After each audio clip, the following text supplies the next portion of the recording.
Okay, it seems like we're live. Hello, everyone, and welcome to yet another recreational programming session with Mr. Sosa. Hello, everyone. How everyone? Whee! How are you guys doing today?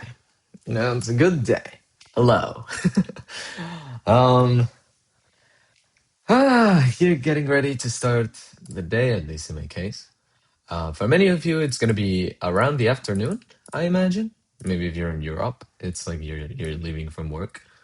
Um, yeah, yeah. How's everyone doing? How is everything in general? I hope okay. And yeah, welcome back to the stream today. Remember, as usual, we're gonna stream until 10 a.m. So it's gonna be around oof, 2 hours and a half of stream. And give me 1 second. I need to verify something in my calendar before I say anything. Yep, sounds about right. Okay, perfect. So. Welcome back to everyone that's joining. Um, Here we have the previous progress that we had achieved yesterday when we were looking at Realloc, which is the next thing that we're going to do. Realloc is, in my opinion, a little difficult. Mainly because of the edge cases that it presents. Like, there are some things with Realloc that are just kind of a pain to do and to keep track of. So it's a little unfortunate, but we will get through it. Okay? Perfect. Okay. That being said, I think we can start. I think we can begin. So, I'm trying to. Okay.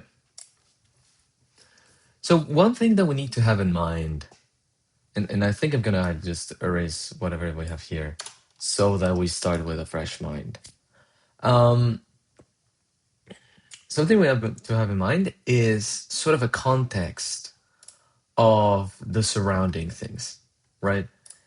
And what I mean is we need to be very aware of our left or sort of our previous block and the next block. And I mean that not in a red black tree sense, but like in a physical memory sense.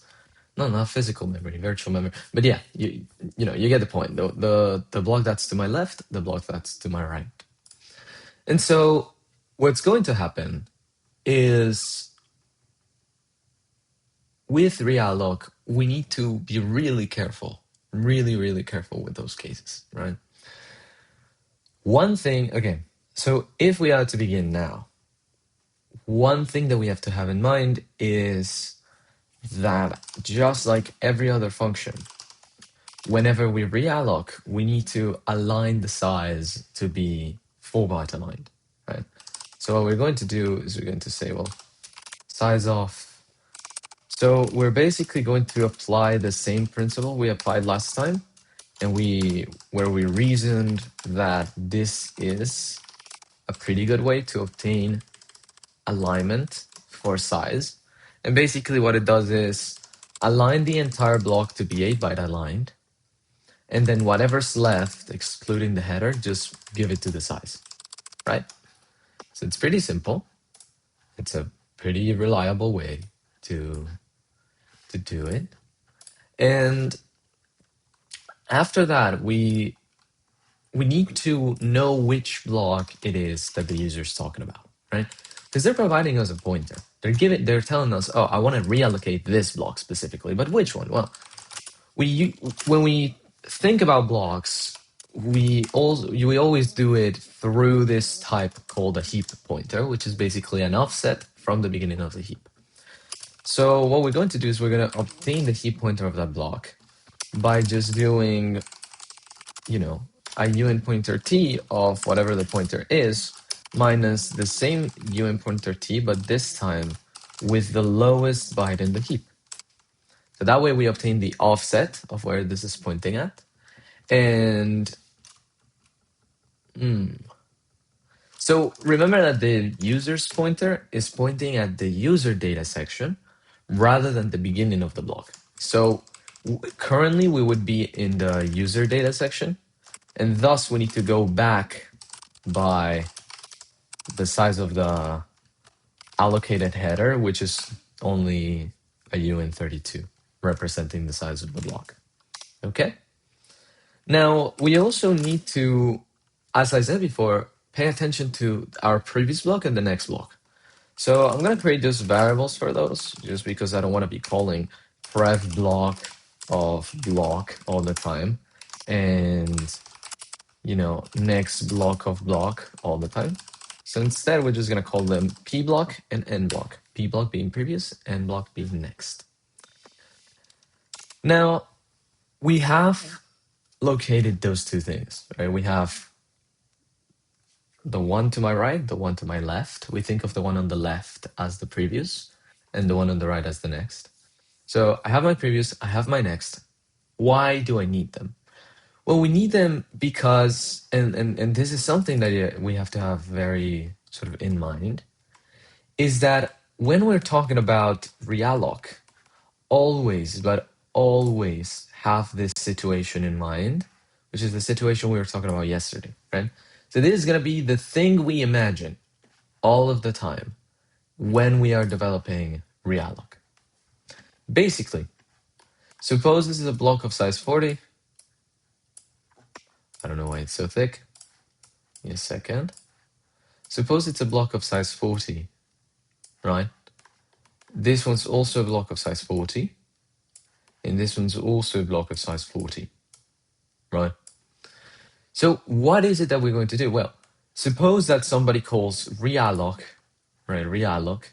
They pass us this block and then say, actually, realloc this to be a 52 long by long block, right? What happens? Well, currently, right, this block is allocated and these other two are free. Now, do you see a way in which we can find a block that's 52 bytes long? You may say yes, you may say no. The program currently sees this. It sees that this block is allocated, so it cannot use it. It sees that the one on the right is, oh, Negvosa, hi, how is your progress? I missed 2.5 streams. Oh, okay, no worries. Welcome, Negvorsa, to the stream. It's always good to see you. I was like, where is Negvorsa in the previous streams? But yeah, it's good that you joined. So just as a context on what has happened, you were here when we finished Malloc. We tested a little bit of Malloc, taking a look at the memory inspector. We started writing free. So we started writing free and we finished writing free in record time, which was like 30 minutes. And what we've been focusing on has been creating sort of tests, rather than automatic tests, like tests through which we can take a look at the memory inspector and see if the program is doing what it's supposed to. So we have, tested like a little bit of free and a little bit of malloc, and seen that the bytes are like in correct order, that whenever you free something, it actually merges with a block that's next to it. So yeah, all of these tests pass. Notice that these are very basic tests, allocate something 23 bytes long, free it, then see if it uses the same block that it previously created. It shouldn't expand the heap. Then allocate something that's 27 bytes long that still should use the exact same block because alignment converts the 23 to a 28. So it should still use the same block. Free that, and then try to allocate something that's 49 bytes long so that, and like expect the heap to expand, right? So we just took a look at what was going on and we verified, yes, it's exactly what we want. And here is sort of more of the same. Here we were testing the coalescing. We're like, okay, allocate 3 blocks, right? Free the last 2. Take a look at the fact that they merge. If they merge, everything is fine. Then try to, from the merge space, try to see if the allocator is able to use the merged space. then free the first one, and then free the other one. So now there's nothing. So all of that should merge together. So you have one big block. Then use that one big block to allocate something really big, free it, use that one big block again to sort of allocate smaller little blocks and see that it actually partitions the big block by the amounts it's supposed to, and then free all of them and see that everything has been merged. So it's like tests like that. And finally, yesterday we finished porting our tests for the red-black tree.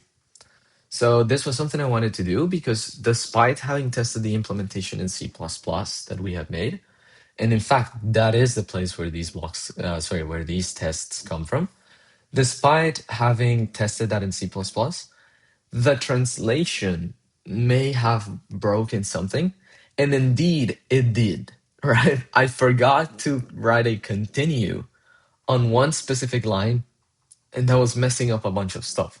So really lucky that we actually did. Well, not lucky, but like it's great that we did that. That's why it's supposed to be testing, no?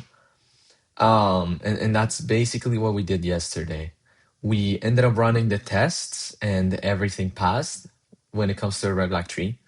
Because for the red black tree, it's a little easier to create like automatic tests. Because for the memory, for malloc and free, we were just like taking a look at the memory inspector and judging whether or not it was right. Here we just run it, and if it prints success, then we know it's fine. So yeah, that's what we did. And now that everything is there, we are embarking on the task of writing Realloc, right? And as I was saying before, Realloc is to me a little complicated. And that's sort of what I was explaining here on the Scalidra. And the reason why I think of it like a little complicated or something like that, you still have no log messages on each operation. That is true. That is true. Well, yeah, yeah. I should. Let's actually, yeah. Wait. To do dot markdown, and then we can say,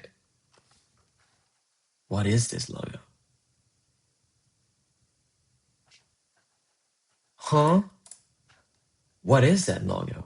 Wait, material icon theme. Why is it a check mark? Philip, did you modify the extension without telling us? Philip, this is not the icon I want.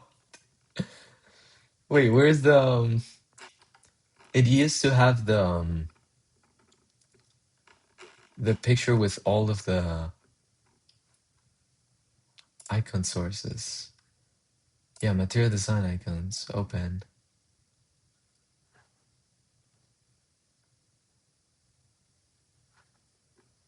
No, Philip, where is, no? Okay. Anyways. I was just wondering because the anyways, the what's the name? The icons of the files. Oh, there you go. Show all available file icons. And let's look for Markdown. Because it shouldn't be that. It should be like a little file. A B C D E F G H I J K L M M Markdown. There you go. There you go. There you go. It's an M. It's an M, guys. Why is it rendering here, Markdown? Why is it rendering as a check mark? Have I just not selected?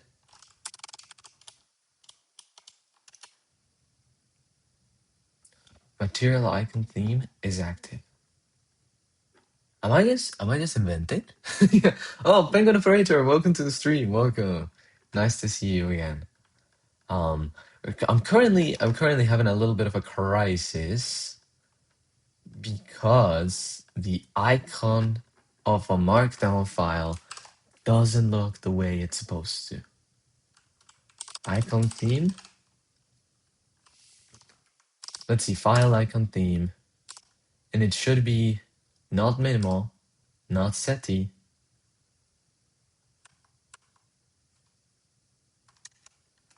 Huh? Okay, I may be doing something wrong. If I just write down markdown. Oh, wait, it's because it's called to do. Okay. Wait, never mind. It's because it's called to do. And so it just puts the check mark, I imagine. So if I just do this .md, oh, okay. Perfect. Never mind. Sorry, guys, a little bit picky with whatever that is. So to do, add logs to events, i.e., tree rotations, insertions. It's like freeze, coalescings, etc. Right? I imagine that's what you mean. And if we take a look at the preview, yeah, perfect. Okay, gonna add it there. But yeah, so currently we're facing the issue with Realloc, which is this one, right? Suppose we have 3 blocks that are 40 bytes long each, and imagine this is the entire heap, right? Only these 3 blocks. What happens if this block is allocated and these other 2 are free? Then the user says, oh, can you please reallocate this block to a block that's not 40, but 52 bytes long? The question is, can we suffice that request? The program, what it sees is this block is allocated, so I cannot use it. And thus I can only use this block or this block. And none of them are able to accommodate for a 52 byte sort of, block. So the problem now becomes, and I think it's even more interesting if we make this a 30 long block. 30. The problem now becomes this request, yes, we're able to suffice it, but only if we think of this block as already freed, right? Because what we can do is we can think of it as freed, then see that this is actually a 70 byte long block, and then start writing the information to this block, this block, this block, this block, this block, this block, and so on, right? So it is just that change in paradigm that changes things a little. Why? Why? Because although we need to think of this block as free, we cannot call free on it because it's going to add it to the red black tree and we don't want that. That's really expensive. But not only that, if we do so, right, we're going to get rid of a bunch of stuff. If instead of calling free because we don't want to insert it into the red black tree, we call coalesce as to merge these 2 blocks, then we also have a tiny problem, and it's the fact that when coalesce kicks in, it's going to grab this size, and it's going to try and write it at the footer of the block, which is now this. But remember that user data is allowed to live in all of these places up until here. So if we call coalesce, we get rid of the last 4 bytes of whatever the user was putting there. So one solution would be remember what this value is, then coalesce the blocks, and then copy the data over, right? Now, that would be relying on the fact that coalesce doesn't reinstate any sort of metadata on the second block, which it doesn't. But it is behavior that is not bound to obey. So we would have to make sure that any modification in coalesce obeys that property, right? That it doesn't modify any other sort of information except for the footer. I think that is decent to do, and I think we can include a comment and make sure that doesn't happen, whatever. But there is another problem. So in the case of 52, right, or 50, right, I feel 50 is a round number, so 50, we sort of think of this as a 70 byte block. We write down all the stuff that we need. So it may look something like this. And now we say, well, 70 is perhaps too much to allocate 50, and thus we break the block, right? We partition the block here. Now, this is a free block, and this is a free block, which means that not only do we have to perform that weird change of mindset where this block is not free, but we have to think of it as free and then we coalesce it with something else. But if we partition, we need to remember to coalesce whatever's left with whatever's on the right, only if the right is free. Right? Not only that, but maybe the user didn't ask for 50, which would be sufficed by just having the current block and the right block, or the left block and the right block in this current block. Maybe the user asked for like, I don't know, 100. 100. In that case, not only do we have to worry with coalescing with the left block, but also with the right block. We just don't want to get rid of information that calling those functions overrides. So Realloc is a little bit sort of something to be very careful with, and that's exactly what we are taking a look at here, right? So perfect. I hope, yeah, I hope I was clear on what. Oh, prefer right merge over left. Yes, exactly. So you call it on the right, but if the size is like big enough that coding on the sort of merging in the right is not good, then we also need to consider the left. And in the cases where the right is allocated, then we need to do it with the left. And in the cases where doing it with the left is not enough, then we need to consider merging the three of them. And if that doesn't work, then we need to actually free this block and look for a different block somewhere else. So it's like a very, I would say, just a little tedious situation because you have to consider all the cases. Yeah, ooh, Nesh Coates, welcome to the chat. Yay, it's your first time. Welcome. Somebody can display Excalibur on VS Code, or is that an extension? Oh, it is an extension. It is an extension. It is called, I think you just go here and you just look up Excalibur. And then the first one. Yeah. And it allows you to create .excalibur files. Yeah. So 3 to 4 cases, yes, kind of, but it's gonna be a little bad, I feel. Like I have the feeling that it's gonna be weird.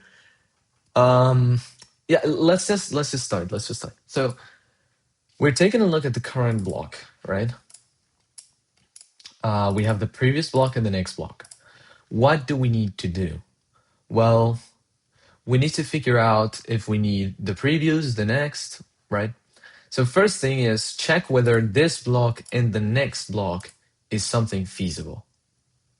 How will we know that? Well, we will know that if we know how much space we need in the end, right? So I guess we're just gonna do uint32t space needed.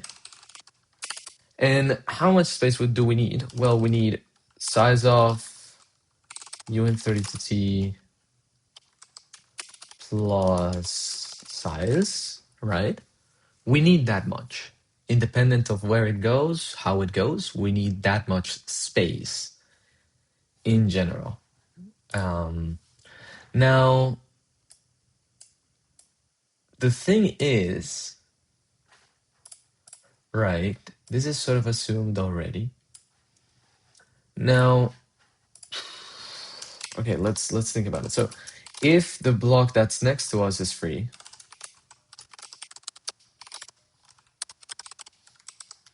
right, if the block next to us is free, and here a warning would be something like,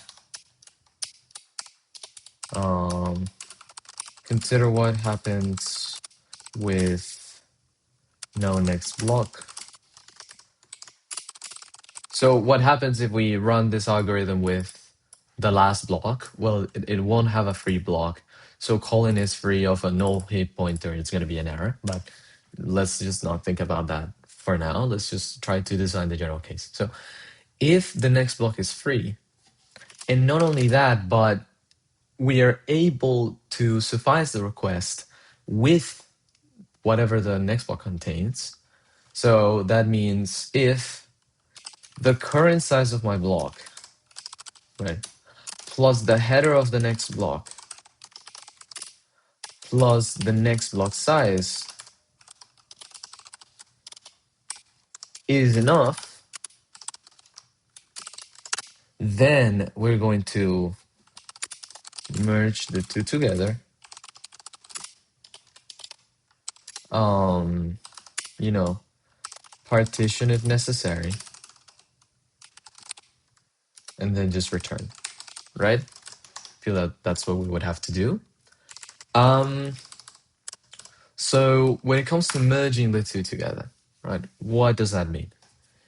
In a case, it is fortunately simple, I think, because the only thing we need to do is, since that block is free, it means that we need to remove it from our red-black tree, right? Because the red-black tree is the data structure that stores all the blocks that are free. Oh, a message in chat. Let's see. Why just next block? Why not all the right blocks, then adding all the left block till requested size, then split?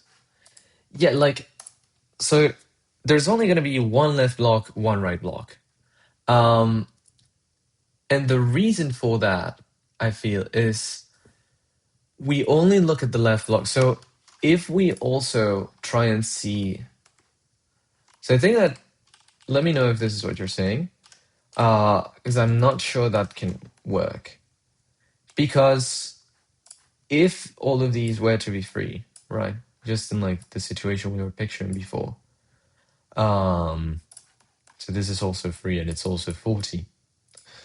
If we try and merge with the one on the right, then we don't have to copy the data, right? That would be completely fine, and that's what we want.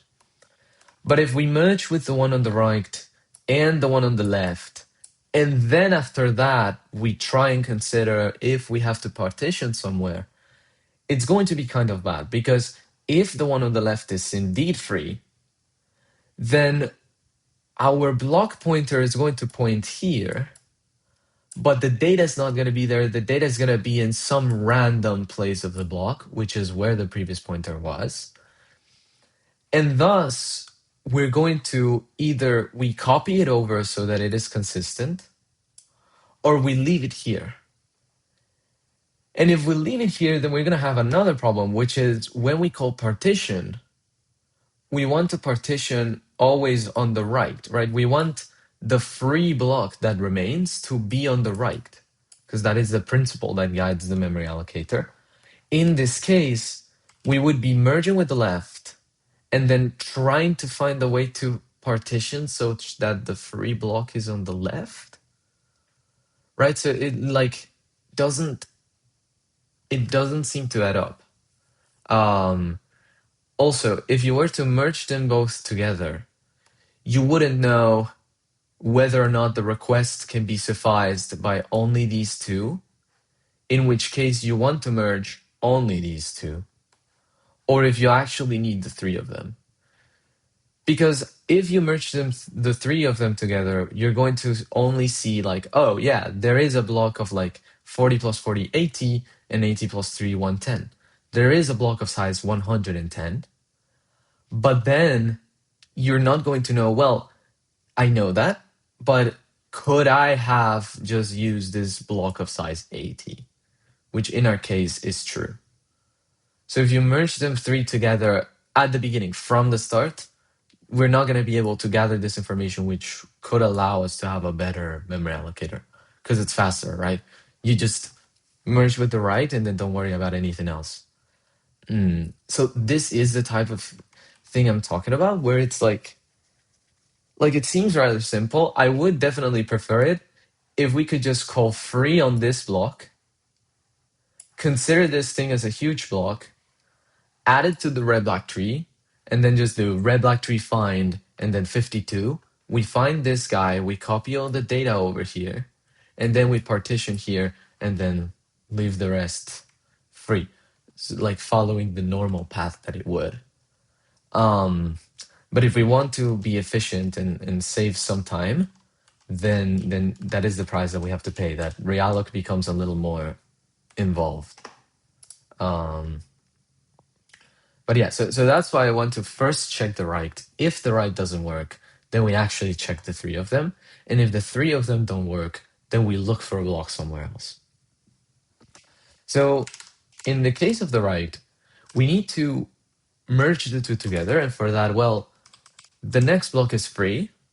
So what we do is we remove it from the red-black tree, and then we sort of attach it to us. So we're going to coalesce the blocks. Which blocks? Well, my block with n block.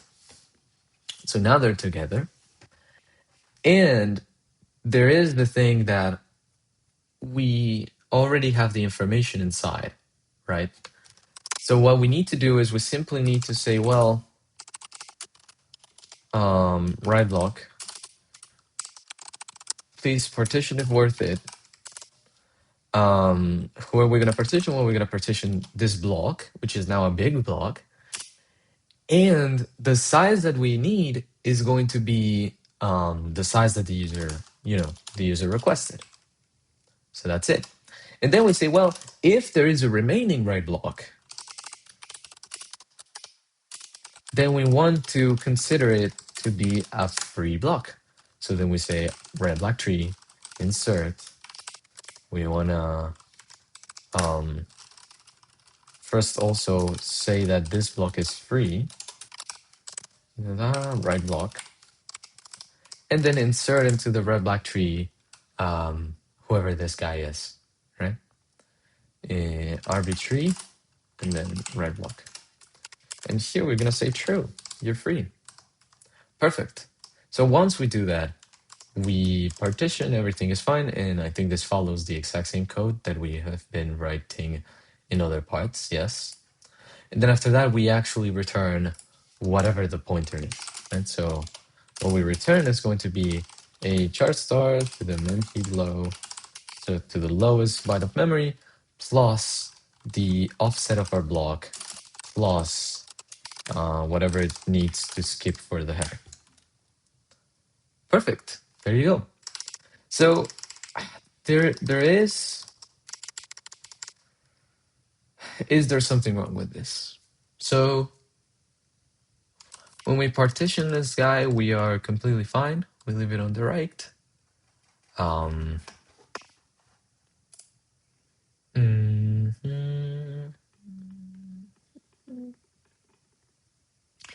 No, I didn't say that. Oh, okay, I'm sorry. Let's see. While right block is free, add its size until you get required size if no more available free blocks. While left block is free, add its size until size required, then move user data. Then split if all those fail. You need to find other location to go. Yeah, that is the current plan. That is exactly what we're going to do. I think you mean like while there are free blocks to our right.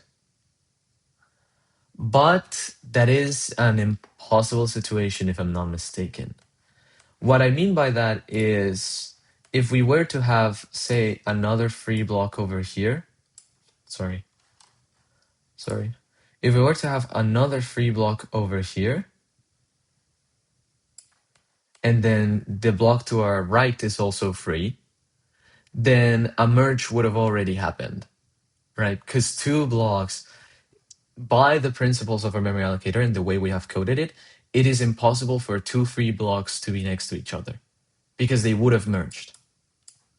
So we only need to worry about one free block to our right and one free block to our left. And if you consider that, then what you're saying is what we've been saying. Because it would be, take a look to our right. If merging with the right is enough, then use that. If not, consider the three of them. And if the three of them are not enough, look for somewhere else. So yeah, they end up being equivalent. Yeah. And this would be the first branch where we say, oh, if the right is enough, then do that. If the right isn't enough, then we look at the three of them combined, or like the left. And if that is not enough, we move away. Let me see the chat. Okay, I missed that stream, so on free you do always merge. Oh yeah, yes. The goal is to always merge the free blocks. So yeah, exactly. We end up being it's mainly to prevent like fake fragmentation where a block of size 20 is next to a block of size 30, and then somebody asks for 50, but the allocator says, oh yeah, that doesn't exist. So we always have to merge. With that in mind, this branch seems completed. So if the right block is free and we're able to accommodate whatever we need, then do this, right? Now, okay, so I think there's more than 3 or 4 cases, because it could be the case that the right block is not free, and then we can only merge with the left. So what I'm saying is, well, if the block to my left is free, so previous block, and what, right? So, and the size of the left block, right? The left block, sorry, and the size of the left block plus the size of my header plus the size that I already am able to accommodate for, so block, is greater or equal to size, that is, we can suffice that request, then we're going to also do the same. So we merge the two together. And what we do is we remove the left from the red black tree. Say, okay, red black tree, bye-bye. And then we change the p block. Perfect. Then we call as blocks so that the previous block ends up merged with us. There is the problem here that the user could be storing information here. And when the call ls happens, it writes the header of the left block, and then it tries to go to the footer, and then it overwrites that information. So we need to store those 4 bytes that the user is using. So we create a block footer variable. So user info in footer, right? And that is going to be equal to, well, simply the block footer of whatever block is, and that thing just converted to this, right? So I feel like a better way to do it would be just to have a struct like that, to have an uninitialized struct, and then we copy exactly the memory that we need. So we made user info in footer, and then we grab the blocks footer, and we copy into user info exactly the amount of bytes that we have for the block footer, right? So I only care about those bytes. I care about them in the same order they are. Perfect. So now we copy that, then we call as the blocks. And so now they're together. And now what we do is we're going to partition if it's necessary. So we follow basically the exact same logic where we grab this heap pointer for the right block that may result from partitioning the current block, which is p block now, since we merged them. And we're going to accommodate for the size that the user requested. There is now a different problem here. The problem here is that wait, chat. Why this footer? And you just need to move, not copy. Yes, that's true. Wait, what do you mean? Why this footer? When you say you just need move, not copy. So I've always used mem copy. Is there like oh, mem move? Okay, perfect. Is there a? No, I'm curious though. Like, is there a difference between mem copy and mem move. So the reason why I ask, it's like the action of moving data from one place to another, wouldn't it be equivalent to the action of copying the data from one place to another? It's just that move overrides whatever the original was. So it may do more work. Is there an optimization for move that doesn't involve just copying the data? Then you copy, you may override the beginning. So if you copy, you may overwrite the beginning. What do you mean? Okay, let me know what you mean. In the meantime, I'm going to write this comment here that we were going to write. Coalesce this with right block.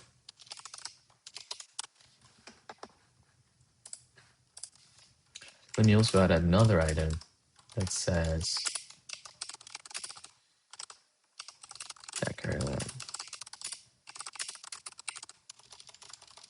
Create heap checker, and then that heap checker needs to have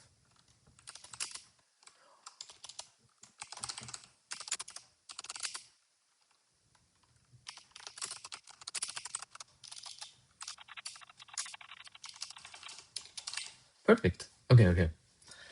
If you copy, you may. Oh yeah, it's the same message.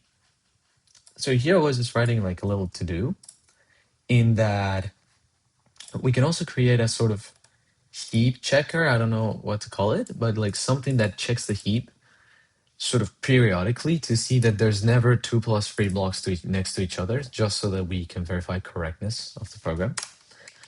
So one thing that's important, if we merge with the left block, right, it's possible that the right block is free. It's just that it was too small for us to put anything there. And so what we may end up doing is, see, this is a little bit of an issue.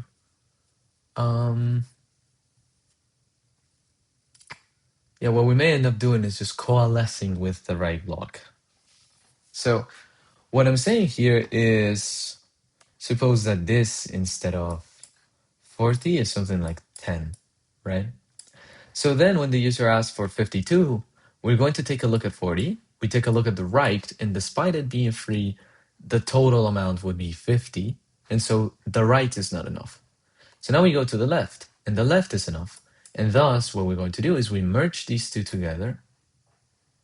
We copy the data over to this block, and then we partition, because this is 70 bytes long.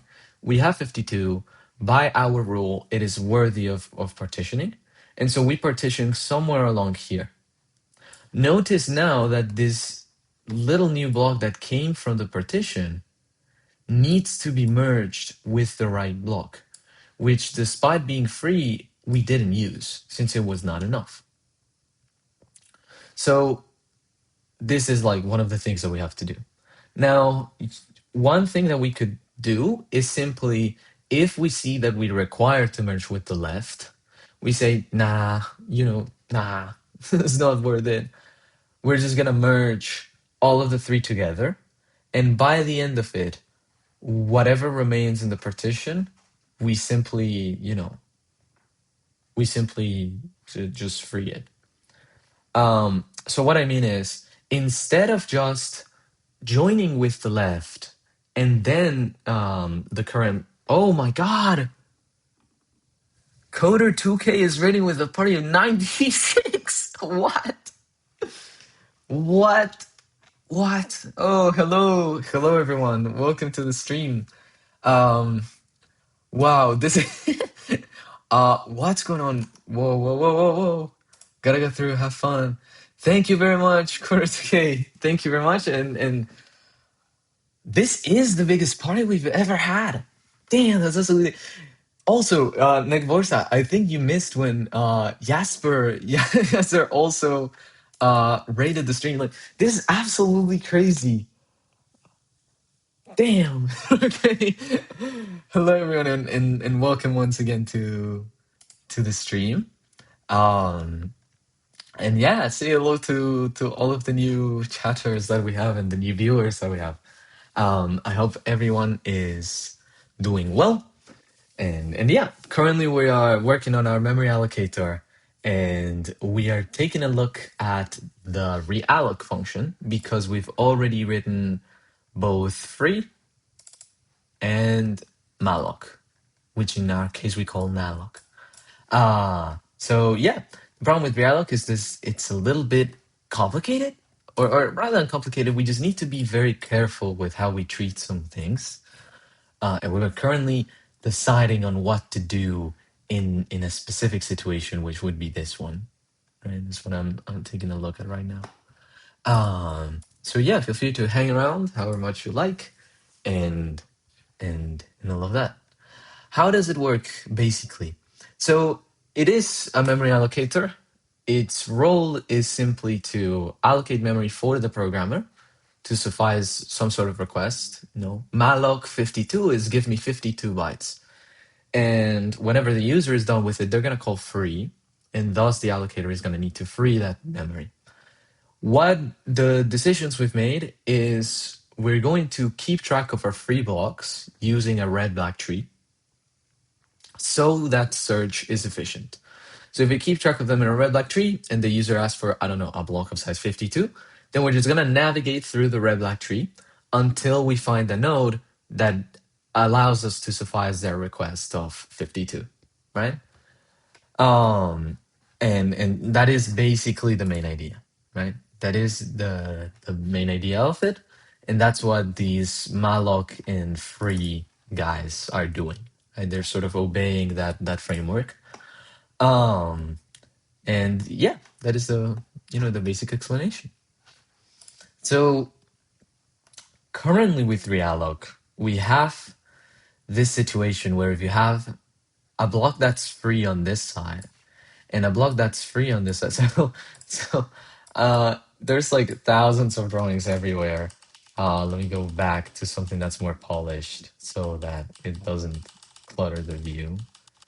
There you go. Perfect. So the situation we're illustrating is what happens if you have something like this. Your entire heap just looks like this. It looks like 3 blocks, 2 of which are free, this guy and this guy, and one of them, which is in the middle, that is allocated. What happens if the user says, oh, can you reallocate this block to now a block that's size 52, right? 52. Thambjörg, welcome to the stream again. You're very faulted. Well, you got to the right channel. We're explaining Realloc right now in a situation we're trying to solve. So what happens if the user calls Realloc and says, please give me a block of size 52, right? Sort of expand the size of this. Well, from the memory allocator's perspective, it takes a look at the following, right? It sees that there's 3 blocks, each of size 40, and one of them allocated. Are we able to accommodate this 52 bytes request? Well, we cannot put it in the first block.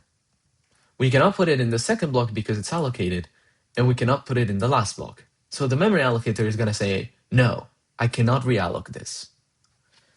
But we actually could, right? If we were to merge these 2 blocks together, if we were to think of this allocated block as free for like a few seconds, we would be able to see that if we merge these 2 blocks, if we merge these 2 blocks together, then we have enough space, right? Because this block is free, so we can just attach it to whatever's already allocated and then be able to write down stuff. Now, what happens if this block is instead of size, say, 10? Then we take a look at it and we say, well, this is not enough, right? We need 52, and if we merge it with the right, that's 50. So we cannot do that.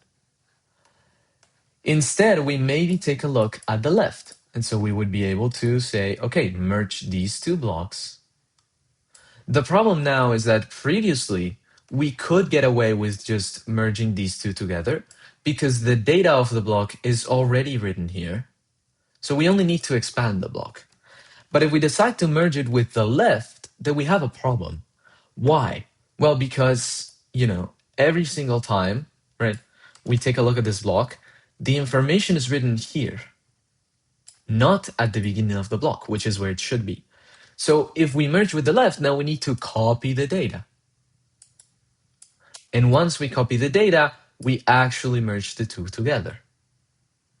Now, what happens if instead of 40, this block is of size 30? Well, now it's not like you can just copy the data. Because if you copy the data, right, the entirety of the 40 bytes are not going to fit in 30 bytes. So now we're in trouble, right? Not only that, but whenever you merge two blocks, the size gets updated. So if I merge the left block with the right block, what's going to happen is a bridge is created between these two. And then this size must correspond to what is now the new footer, which is this size. The thing is, this sort of block that contains the user's information, right, is storing data also in this field. And what that happens is when you coalesce the two blocks, you put the size here, then you travel to the footer and put the size here. But that means you're overwriting the 4 bytes that the user was storing there. So not only does that happen, but you also have to remember what the 4 bytes were containing. And so it is now a problem. Like, what happened now if this is not a block of size 30, but a block of size 10? Well, now what we need to do is we need to take a look at the left, right? Then merge it with the current block and merge it with the right block, and then we will have enough space. So now that's another case. A different thing we need to consider is what happens if we're still in the case of 30, right? Where we say, okay, this 70 wide block is enough, right? The thing is, for a request of 52, if we give the entire block of 70 to the user, then we would be wasting a lot of space. And the reason is because, well, 52 bytes is what the user needs, but we're giving them 70. We could use those 20 bytes for some other request that the user may perform in the future. And so we need to partition the block. We need to, this 70 big block, partition it in one of size maybe 54 or 56 or 50 or 52 or something like that, a close value to 52. And then the rest leave free so that the user can use it later. The problem with that is if we do that, we partition the block, say, in this position. Now we have two blocks that are both free, and thus we need to execute a merge. So now we need to put an if that says, well, if the right block is free whenever I perform the partition, then we need to merge them together. So as you can see, it's like Realloc just has very tiny cases that become a little annoying. With that context in mind, let's continue. But first, let me read the chat. Let's see. So it's saying exit 130. I'm about to learn graphics programming. Oh, pretty good, Fungier. Getting rid of my software renderer for my UI and replace it with Vulkan. Wish me luck. Good luck, Fungier. Good luck. Yeah, we've been aware of your project for a few days. Hopefully it goes well. Gonna draw an art of your brain segfaulting. Yeah. Great idea, Fabir. That's gonna be the logo of your UI. Pingu, Coding Vera, welcome to the stream. Mountain King, thank you for writing in the chat. Let's see, have fun writing your first 1,500 lines of code of Vulkan just to render a triangle. Someone told me it was only going to be 900. Buddy, that is not better. That is not better. I feel like I got scammed. I only did DirectX 11 years ago, back when I still had hope for Windows. Yeah. Never have hope on Windows. So this is part 3. Coding Mara, so you mean part 3 as in like part 3 of what we've been doing, or part 3 of Fanbjerg's side quest? Mountain King, depends on your coding style and how many validation layers you want to cover. And yes, so Do you mean yes to Mountain King's comment or to my question of whether it was part three of the functions and all of the things we're doing, or Mountain King's message? I'm not sure. Wait, give me a second. It seems like my microphone is dying. Okay, I think we're fine. I think I'm gonna just charge one. Oh, coding a memory allocator. Yes, this is basically part three. Um, Penguin operator. I actually want to write custom GPU renderer based on bare interaction with GPU via its driver API. For example, if NVIDIA GPU is used, use NVIDIA driver API, which requires to reverse engineer CUDA for syscalls and other operations. If AMD one is used, use AMD GPU driver API and so on. Damn, pretty good. Congratulations. Coding versus Pingu again. You got friends for life now. I want to vibe code that and push it to production. Brother, no. No. Do not listen to this guy. Yeah. I know it's a joke, but yeah. Matthew King, thank you for following, and same for Super Reen. But yeah. All right. So let's continue with his Chronicle of Unannounced Death, or what is the name in English? Chronicle of Death Foretold, I think. Gabriel Garcia Marquez book. Anyways, Chronicle of a Death Foretold, I think is the name. Let's continue with this Chronicle of a Death Foretold.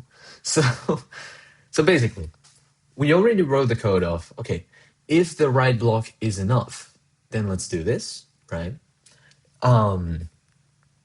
Now, what happens if the left block is free, right? Maybe the right block isn't free, or the right block is not enough, so now we need to merge with the left. If we can do that, then we're going to partition if necessary, right?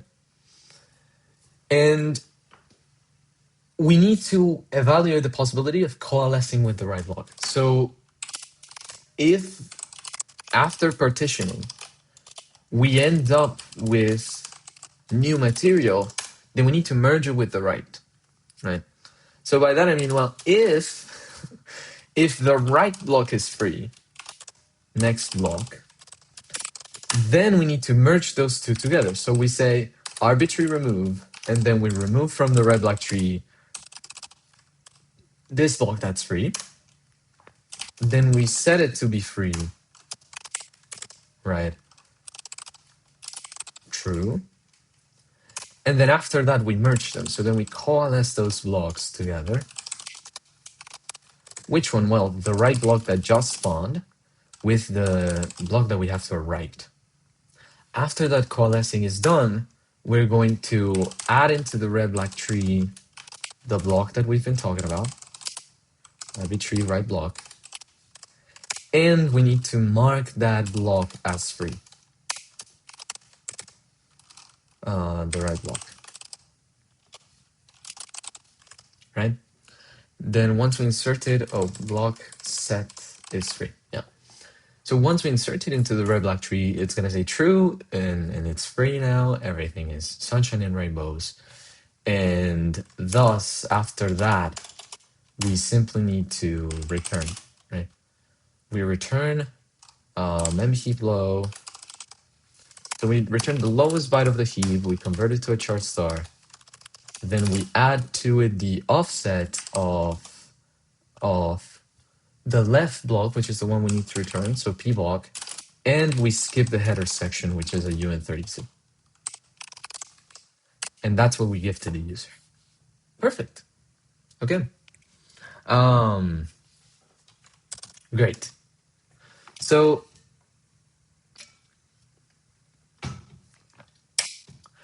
now what we have here is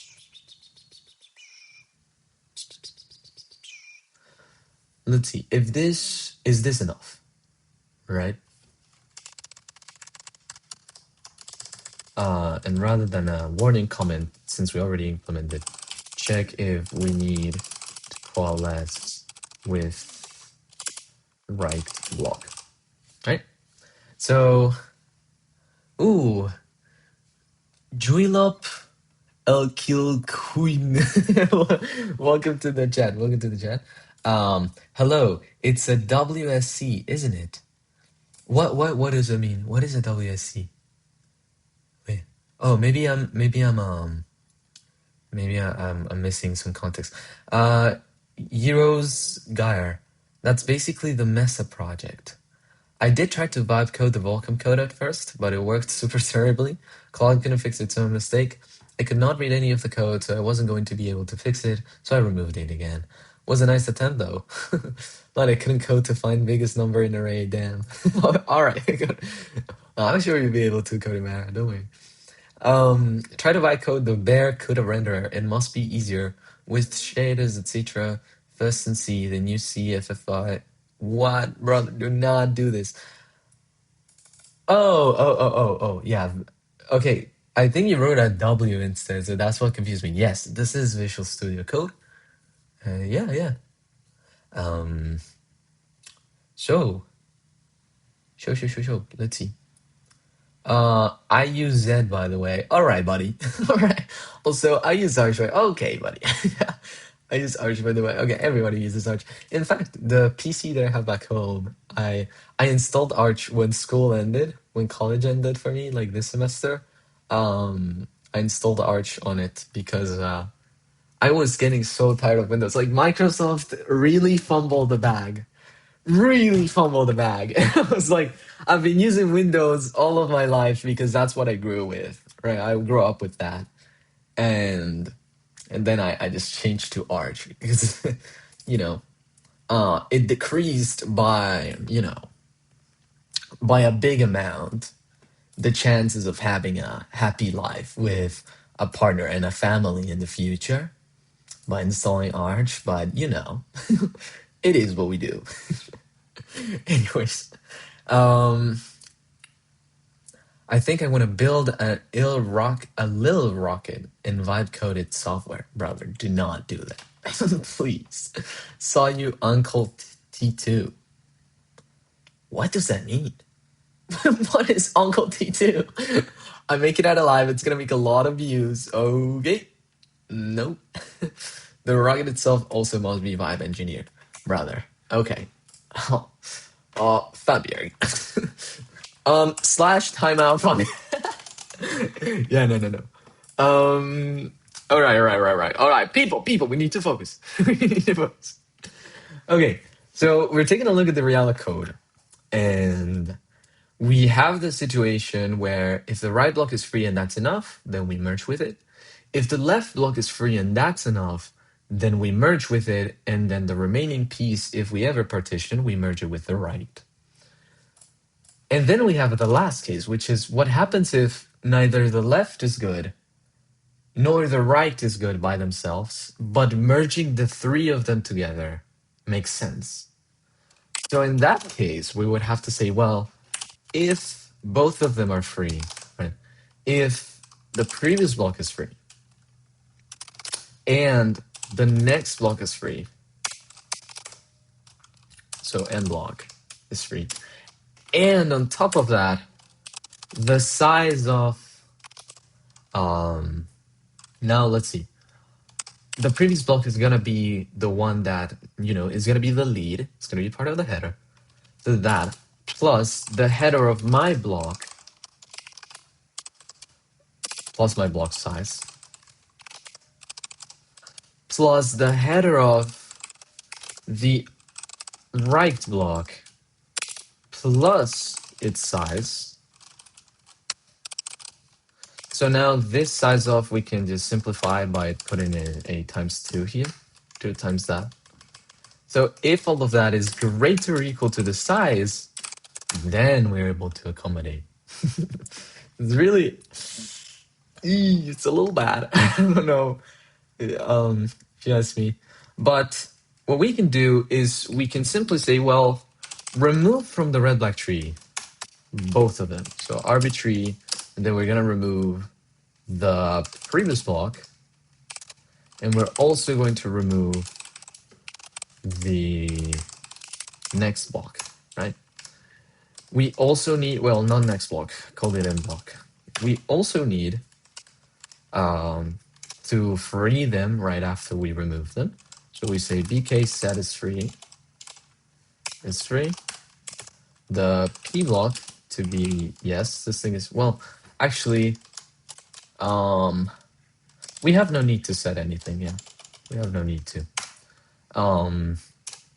What we do need to do is set the p block to be perhaps allocated, but that's going to be at the end, right?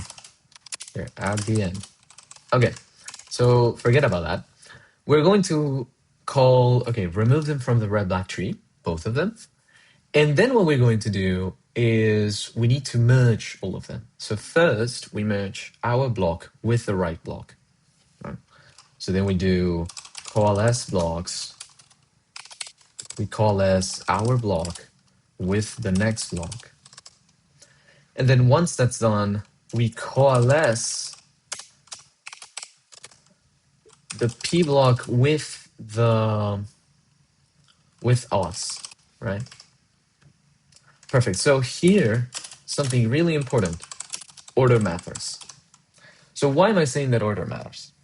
The reason why we first merge with the right and then we merge with the left is that, remember that we had this situation where if we merge with the left, it ends up overwriting the footer, which stores users' information, right? And so we needed to save the footer, which, by the way, we didn't do back. that's a great thing. Here we need to reinstate the footer. So let's do that. We moved the information here, we stored it, then we coalesced the blocks, then we partitioned, and now we're going to reinstate the footer. So what we're going to do is we're going to say, well, block footer, right? We're going to move, I think destination is first, right? Move inside the footer of my block, which would be leaded by p block.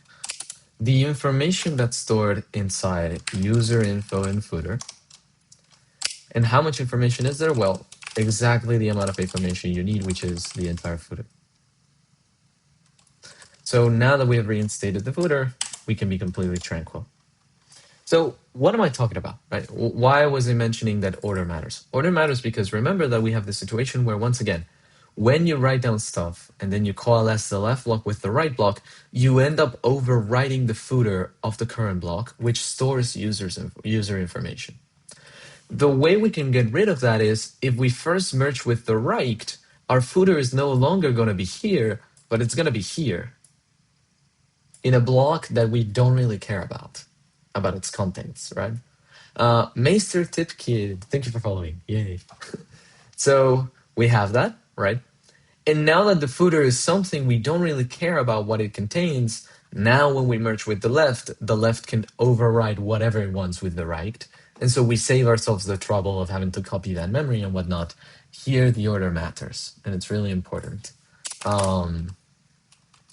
And we simply say, allows us to avoid footer overwrite of current block. Of block. The literal block variable. Okay, let's see. Negvorza, I think merging with the left is not worth it. Better to postpone it until finding new big block fail. Copying plus free current block is cheaper than this left with move. Ooh, think merging with the left is not worth it. Better to postpone it until finding a new big block fail. So what do you mean by that first place? I think merging with the left is not worth it. Why? It's better to postpone it until finding new big block fail. Better to postpone it until finding new big block fail. What do you mean? Copying plus free the current block is cheaper than this left with a move. I don't see why it would be cheaper. Right? Well, no, actually, no. Like I see it. Right? The problem is it seems like we don't. Okay, let me think. So, because if we first move the information to somewhere else, and then we free, we end up with how many black tree removals? Well, we remove this from the red black tree.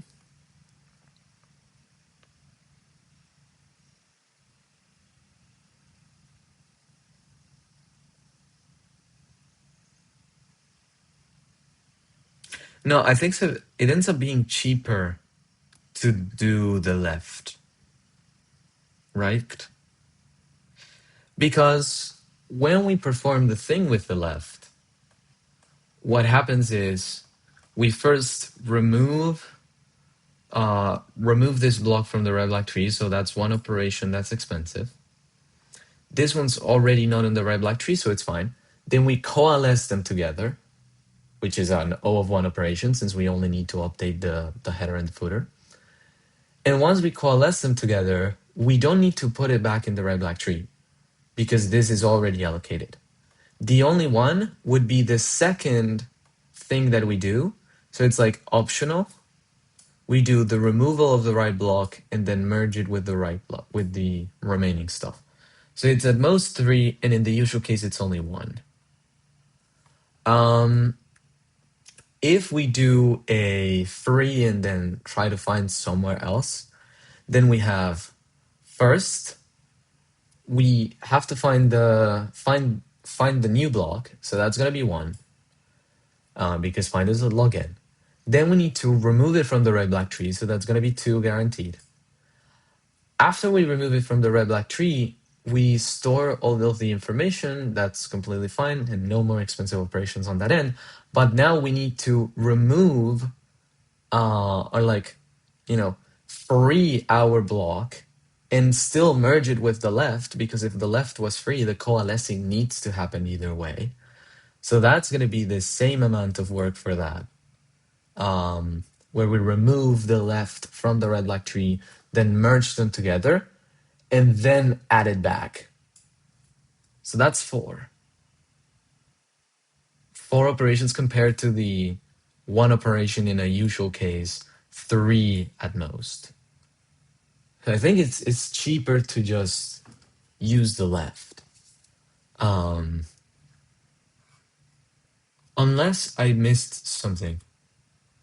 We have 38 eyes on this. So if you guys see that I'm missing something, which has happened very frequently, let me know. But I think it would be cheaper to do this. And not only that, so the main reason why I'm doing the left case is because of like an edge case, right? What happens if the situation you are faced with is exactly this one, right? Is exactly this one, where we have only 3 blocks, right? Then we cannot really find anything, and then either way we have to do it.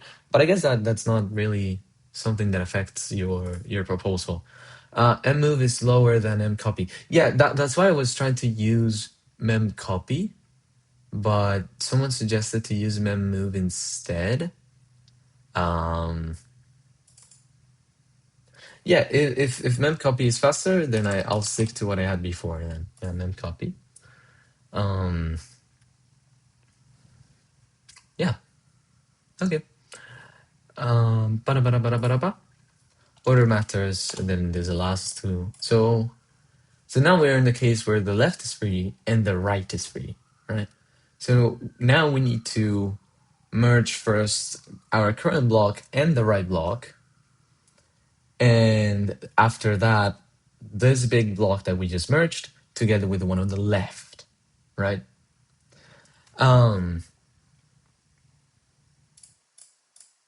Yeah. So we have that. And now same move if old and new area overlap. They don't overlap. Yeah, which is something good. Which is why I was using main copy. No, you can't do that. You must use move There are no option in left. Mem copy in new block is F8 ne. Wait, okay, no, you can't do that. You must use move there. No option in left. Mem copy new block is fine. So what do you mean? Oh wait, we haven't dude, this is so bad. Move the user's data. We haven't moved the user's data. So notice that what I was mem copying was the footer. So for the footer, I was doing that. With the left, yeah, because I completely forgot to move the user's data. For the user's data, we do need to do mem move because those can overlap. It can happen with 30 and 40, where writing the 40 bytes end up being like, writing here,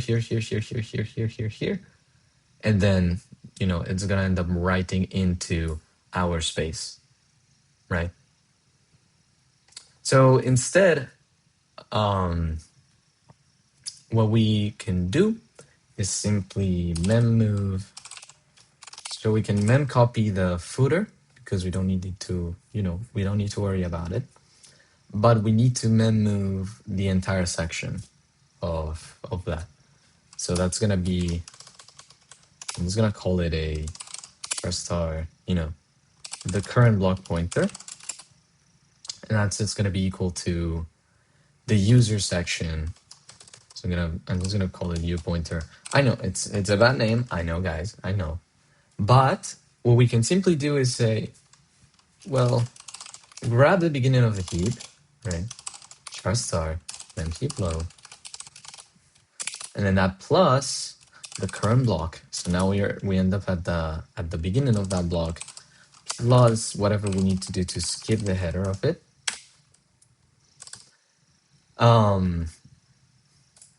Notice that this adds a precondition or something that is very important on coalesce blocks, and it's that a warning here. Parts of the program depend on this thing not overwriting only the header and footer of both blocks. Okay, so that we keep track of that so that we don't end up doing something. But what we need to do is we need to move, right, the data that's pointed at by block, and now we need to move it into the user section of the new block.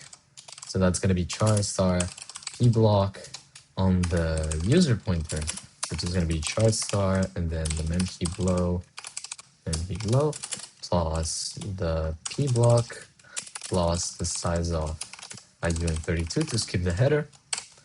And so now what we do is we say, well, move the memory to the p block pointer. So we want to move it to the block on our left. We want to start copying from this place. And then we want to write how much? Well, we're going to need to know the size of the block before we coalesce it. So we're just gonna do UN32T. Rev size is equal to the BK size of our block, right?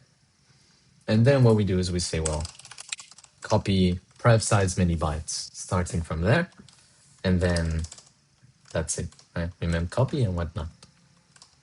Perfect. Okay, that seems fine. Seems like we have everything, and that's it. So despite mem move being a little slower than mem copy, that still doesn't afford us the 4 expensive operations we do compared to the 1, at most 3 that we perform in the usual left case. Let me read the chat. So Well, in the case where the left block is smaller than the used space in the middle block. Wait. Well, in the case where the left block is smaller than the used space in the middle block. Yeah, so... I think you meant the mem move. Yeah. The reason why I hadn't mentioned mem move at all is because I hadn't even written a line to copy the user's data. Like, I just had completely forgotten that we needed to copy the user's data. Mario M, welcome. Oh, this is a... Oh, wait, I put my mouse over this and it says Euros G vibrate. So it's like a little guy and he's like very excited. And it has the Euros name, so I imagine that's why. Pretty good. Okay. So it seems like this would be the case that we would need to handle. And then we have the case where we have to merge the three of them. If we have to merge the three of them, we remove them from the red black tree. We realize that order matters, so we coalesce them together. Now they're all one big block. And given that they are now one big block, what we need to do is simply copy the information from our block in the middle to the one on the left, right? And so we perform basically the exact same thing. So I'm just gonna grab this and then that. We don't need to copy the footer since the footer was not overridden, right? Perfect. So we mem move this, and then we're gonna mem move to, well, I guess before we coalesce, it's good if we keep track of the size of our block. So BK size, then our block. Perfect. And then after that, we say, well, copy as much as the pref size asks you to copy. Great. And so now, now that we have both that, we have a huge block, we have, put everything together on the left. And before all of that even happens, we need to partition this block. So now we need to say, well, is there gonna be a, leftover block? It's gonna be partition of worth it. Then what we're gonna do is, I'm going to also add a to do for the sake of style. Change right BK for leftover BK. No, it's clearer on partition if worthy. Perfect. Okay, that was an obscure comment, just something that I want to do. So leftover block, then we partition if worth it. Who do we partition? We partition the P block to accommodate for as much size as the user requested. If we end up having a leftover block from that partition, then what we're going to do is we're going to say, well, right, just insert, well, first of all, set that block to be free. So BK set is free. Set that block to be free. And then say true. And then push it back into the red black tree. Our leftover block. Perfect. And then we continue our journey by just copying the data where it should be. We mem move. And then at the end we say, this block is no longer free. False. Right? Perfect.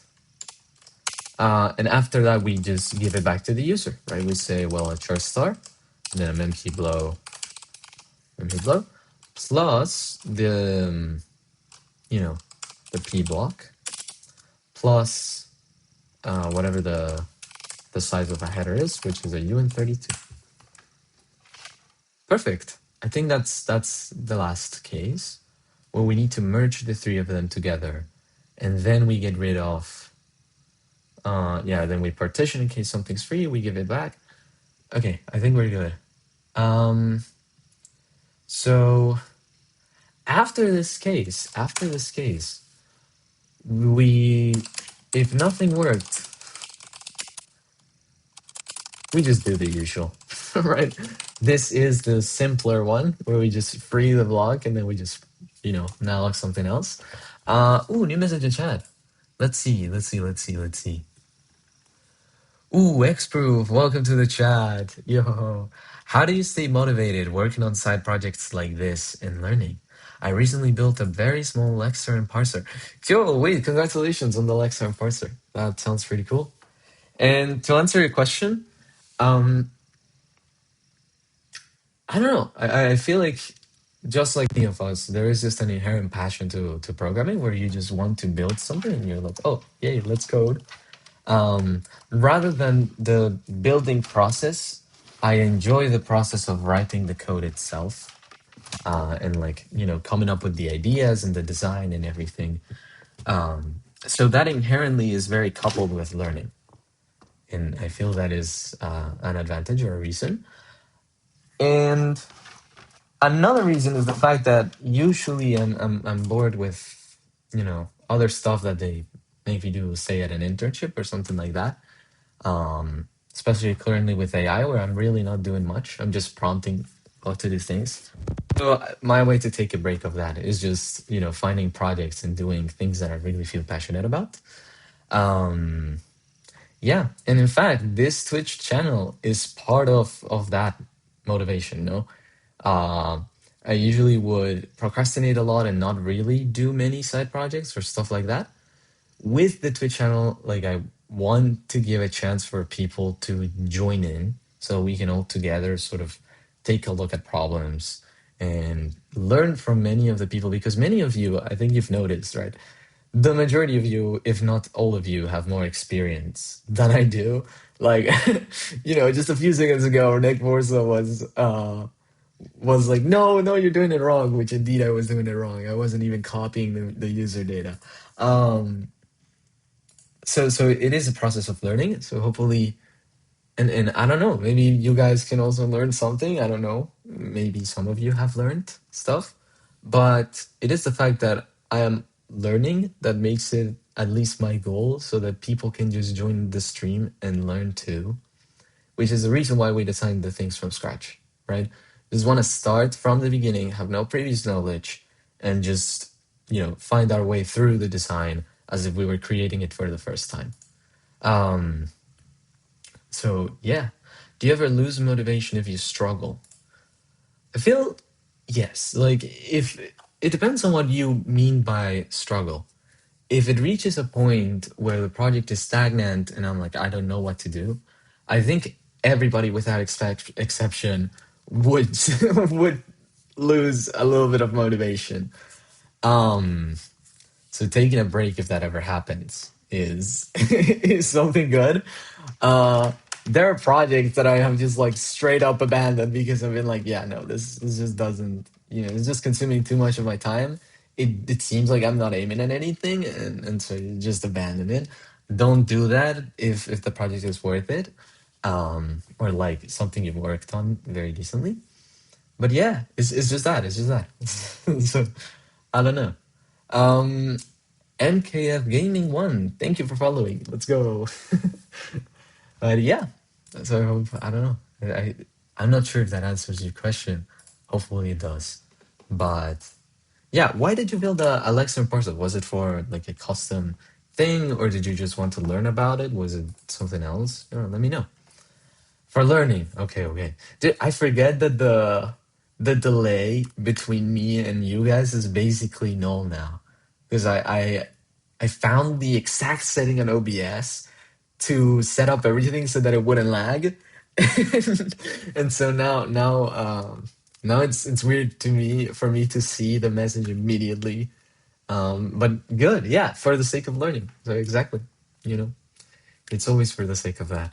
And everything is built break by break, night by night, and eventually you're going to reach any sort of goal that you propose to yourself. So yeah, this is just the path that we are building. Learning, perhaps now for the sake of learning, but all of these things we learn are going to be useful in the future. maybe in ways that are not evident right now. Maybe in ways that do not seem too evident. But the more you practice, the more you do things, the more it starts sort of clicking, right? I imagine, for example, the difference between the mem move and the mem copy, right? It's something you don't just look up. You're like, wait, I'm gonna see if the right.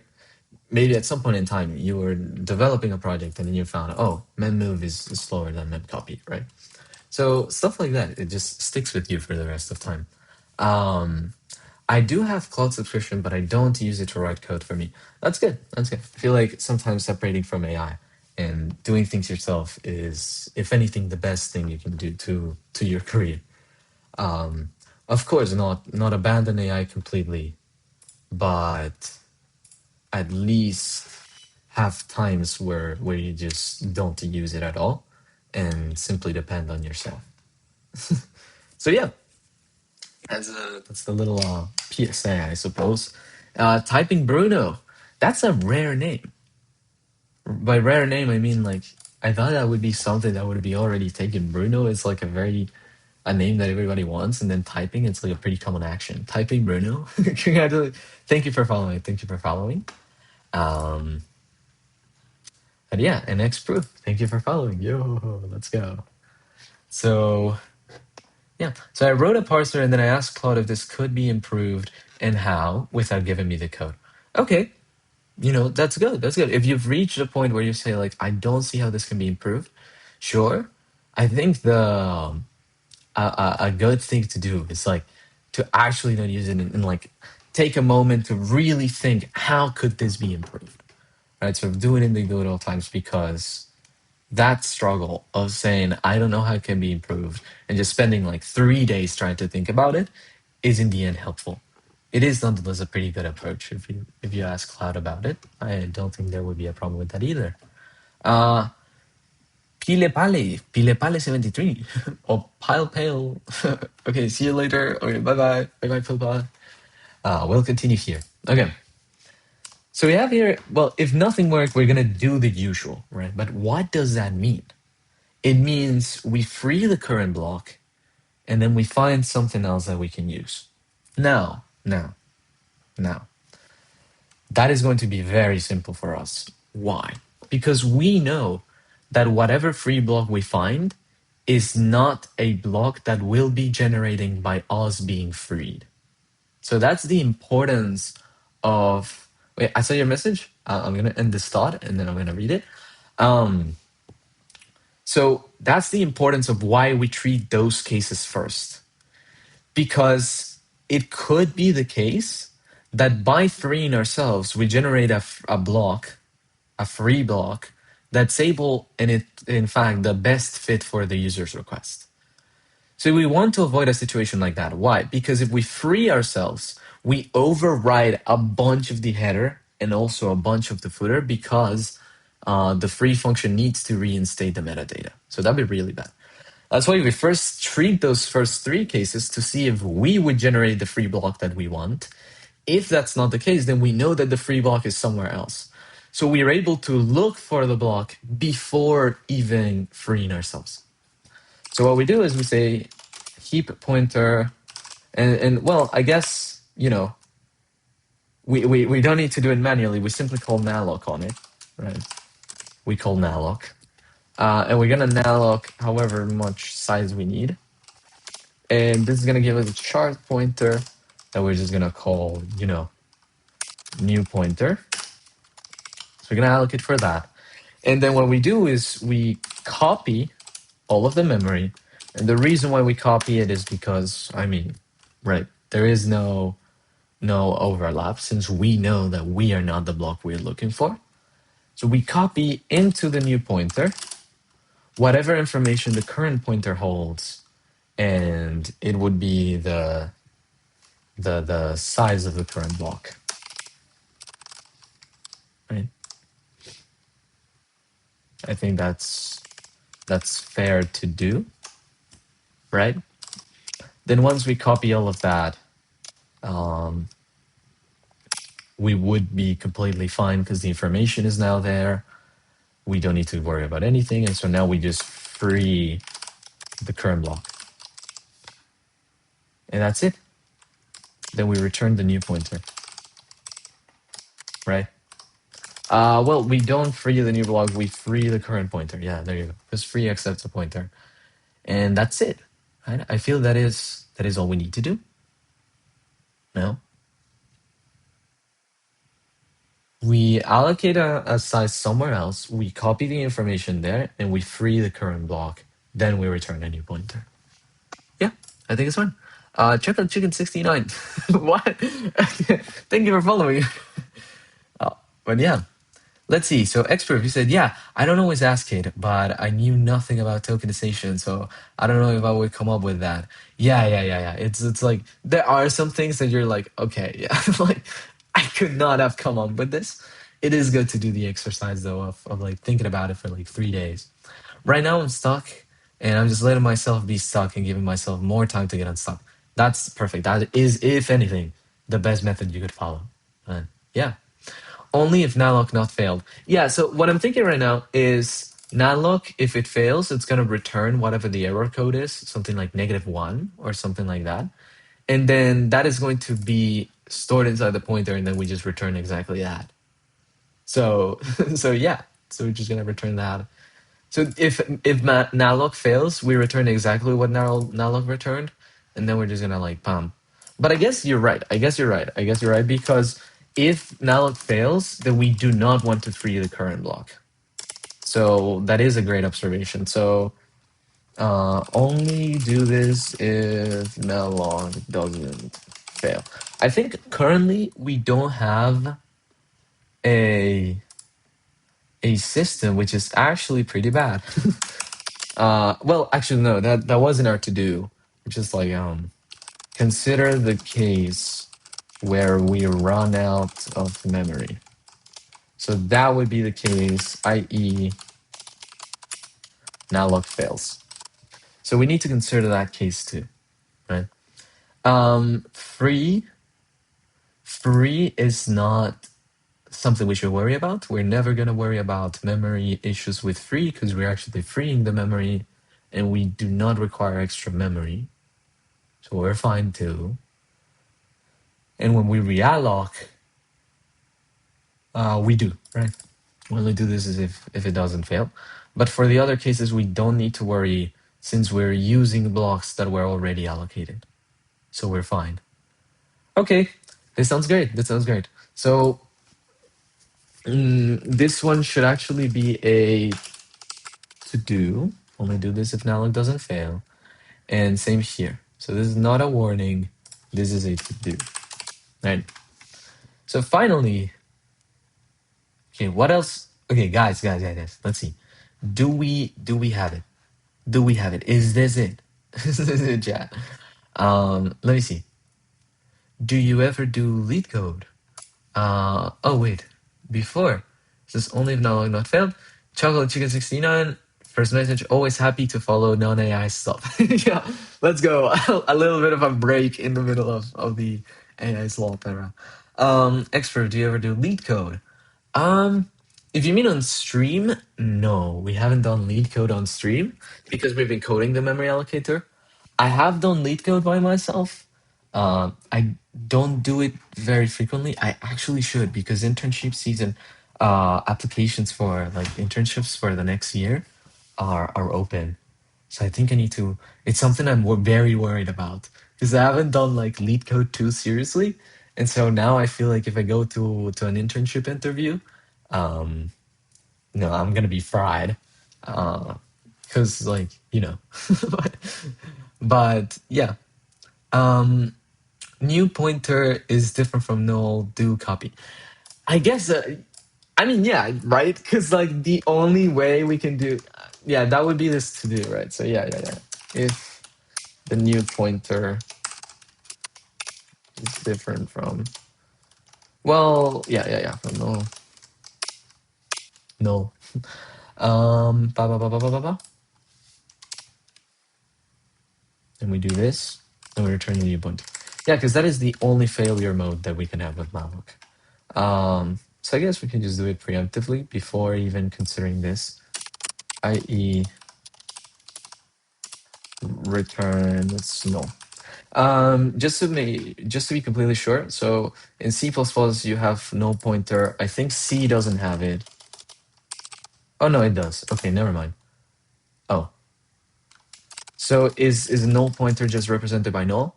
I would imagine so, but let me let me know. Sometimes I'd be stuck on harder lead code problem. Oh wait, for wait. Sometimes I'd be stuck on harder lead code problems for hours. Do you ever struggle with lead code? Brother, you're basically asking me, do you eat like the rest of humans? Of course. Like, there is no single person that has never struggled with a lead code hard. If somebody ever tells you, yeah, I've tried all the lead code hards and I've never struggled with one of them, shoot them on the spot. That is a robot, buddy. Like, that is not a human being. But I mean it in a serious sense. Like, there is absolutely no person that hasn't struggled, that hasn't spent like 3 hours on a single program or 4 hours. Um, yeah. And if they don't, it's probably because they have, practiced a lot, or they have a lot of experience already, which allows you to to maybe, identify problems more easily. Random Hacker 89. As someone who did 300 plus late code problems back in the day, I recommend building real projects instead. Really? Because I've seen that many interviews do like a lot of lead code. They're like, all right, time to do this, trap the rainwater, or whatever that problem is. I have 500 plus lead code. Buddy, what? 500 plus? Brother. Confusing straw. Another rare name. I feel this would be like a name that everybody would want. No? Confusing straw. It's like such a common. Anyways, you're miles ahead of most intern level candidates I've seen. Yo, thank you, thank you. Although, like many, like there's so many interns that are like they like go to Google and they have like thousands of projects and they're like, oh yeah, I created an AI system that like classifies this and this. And I'm like, how do you do that? Like, how did you even have time to do all of this?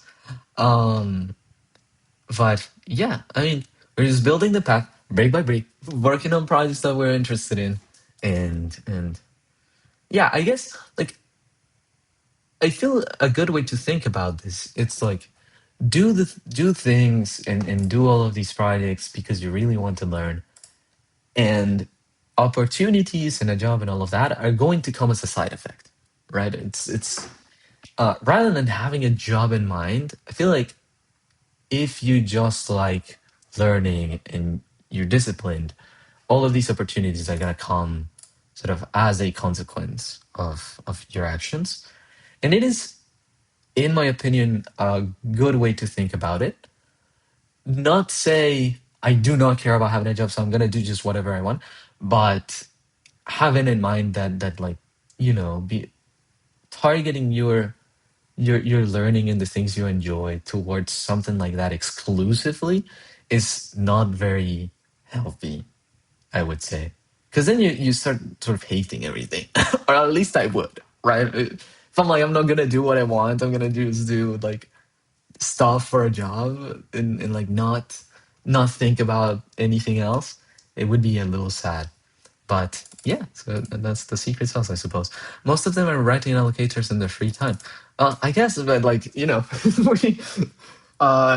going to hackathons instead, and then it's even, it looks a little better in the resume.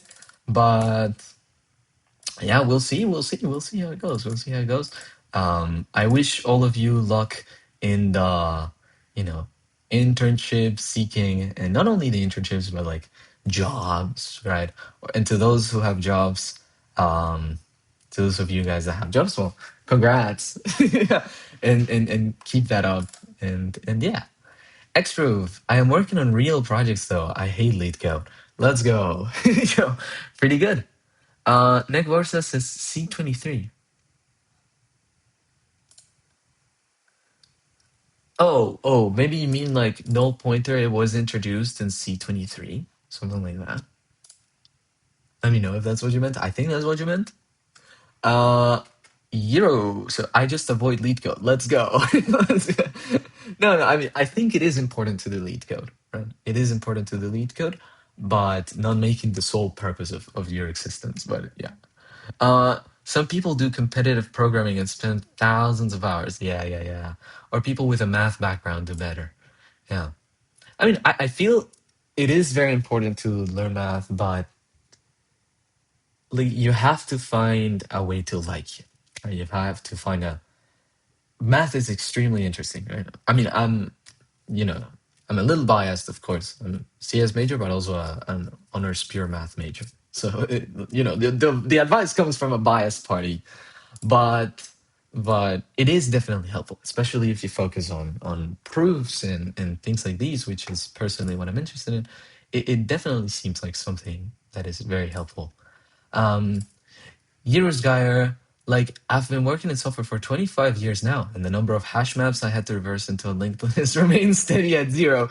So I wonder why lit code is relevant. Yeah, some of the problems are like problems that you take a look at them and you're like, why? Right? What do we why, brother? Like why are you asking this in the coding interview? Some of them I do have to recognize. They are very helpful. Um, some legal problems that are just rather you could describe as daily life situations that are not daily life situations, but like coding problems that involve algorithms to solve something that seems rather plausible. If I remember correctly, the trapping water one is like one that you see and you're like, oh yeah, this could be a problem you could eventually solve in the future. Or the one which is like the longest rectangle in a histogram. That one's also interesting, right? Problems that like, maybe the problem statement is not something you will ever solve, but something that does give you sort of that mindset of using algorithms to solve very important problems. Um, but yeah, yeah. Which I guess you can also get through normal projects. Right? It's just that sometimes with normal projects, you get a little deviated from the core of the algorithmic things to focus on maybe like little details or build systems and stuff. So yeah, I understand that feeling. Like, how do people build crazy stuff? Oh, I imagine that's with like the hackathons and stuff I'm mentioning, where you're like, dude, like, what do you mean you build like entire? Yeah, it's definitely strange that our interview process isn't that relevant to what we do day to day for the most part. But at least we have a somewhat standardized process. That is true. At least, personally, in my internship, they like I just prompt Claude and none of the things in the interview were relevant to what I was going to do. And this is a common complaint in the software world. It seems like rather daily life. But yeah. C220, C23 null pointer T. Uh, yeah, yeah. Okay, I imagine. Well, but that one would be a type, right? So imagine if I just do null, it's gonna be fine. I see the auto completion is giving me null pointer, but it's just not defined. So maybe I just don't have the right version of C. Um, I think we can just use null, right? We can just use null. It's gonna be fine. Um, let's see. C23, blah, blah, blah, blah. And then, hello, Sharif6 hello. But yeah, Coding RAM. Welcome. Um, yeah, let's see. Mini Chronos. Yo, hello, Mini Chronos. Welcome to the channel. Hello. Graph algorithms are a bit more common. I've almost never seen a LeetCode solution come up in real life, but I've seen DFS, BFS, Dijkstra's come up more than once. Yeah, that makes sense. I'm thinking about potentially looking at algorithms again because at work I may need to work on an optimization problem. Yeah, that's an example. Graphs and trees are more common for sure, but not extremely common. I deal with trees at work. Yo, pretty good. Um, but yeah, so yeah, there's you never know when something is gonna pop up, and so just accumulating the experience and sort of learning. I feel there's also the fact that algorithms are extremely interesting. Like there are things that are just like you to look at them and you think like This was created only with the power of reasoning. Somebody just sat in a room and said, okay, let's make this more efficient, and then came up with this algorithm, right? So it is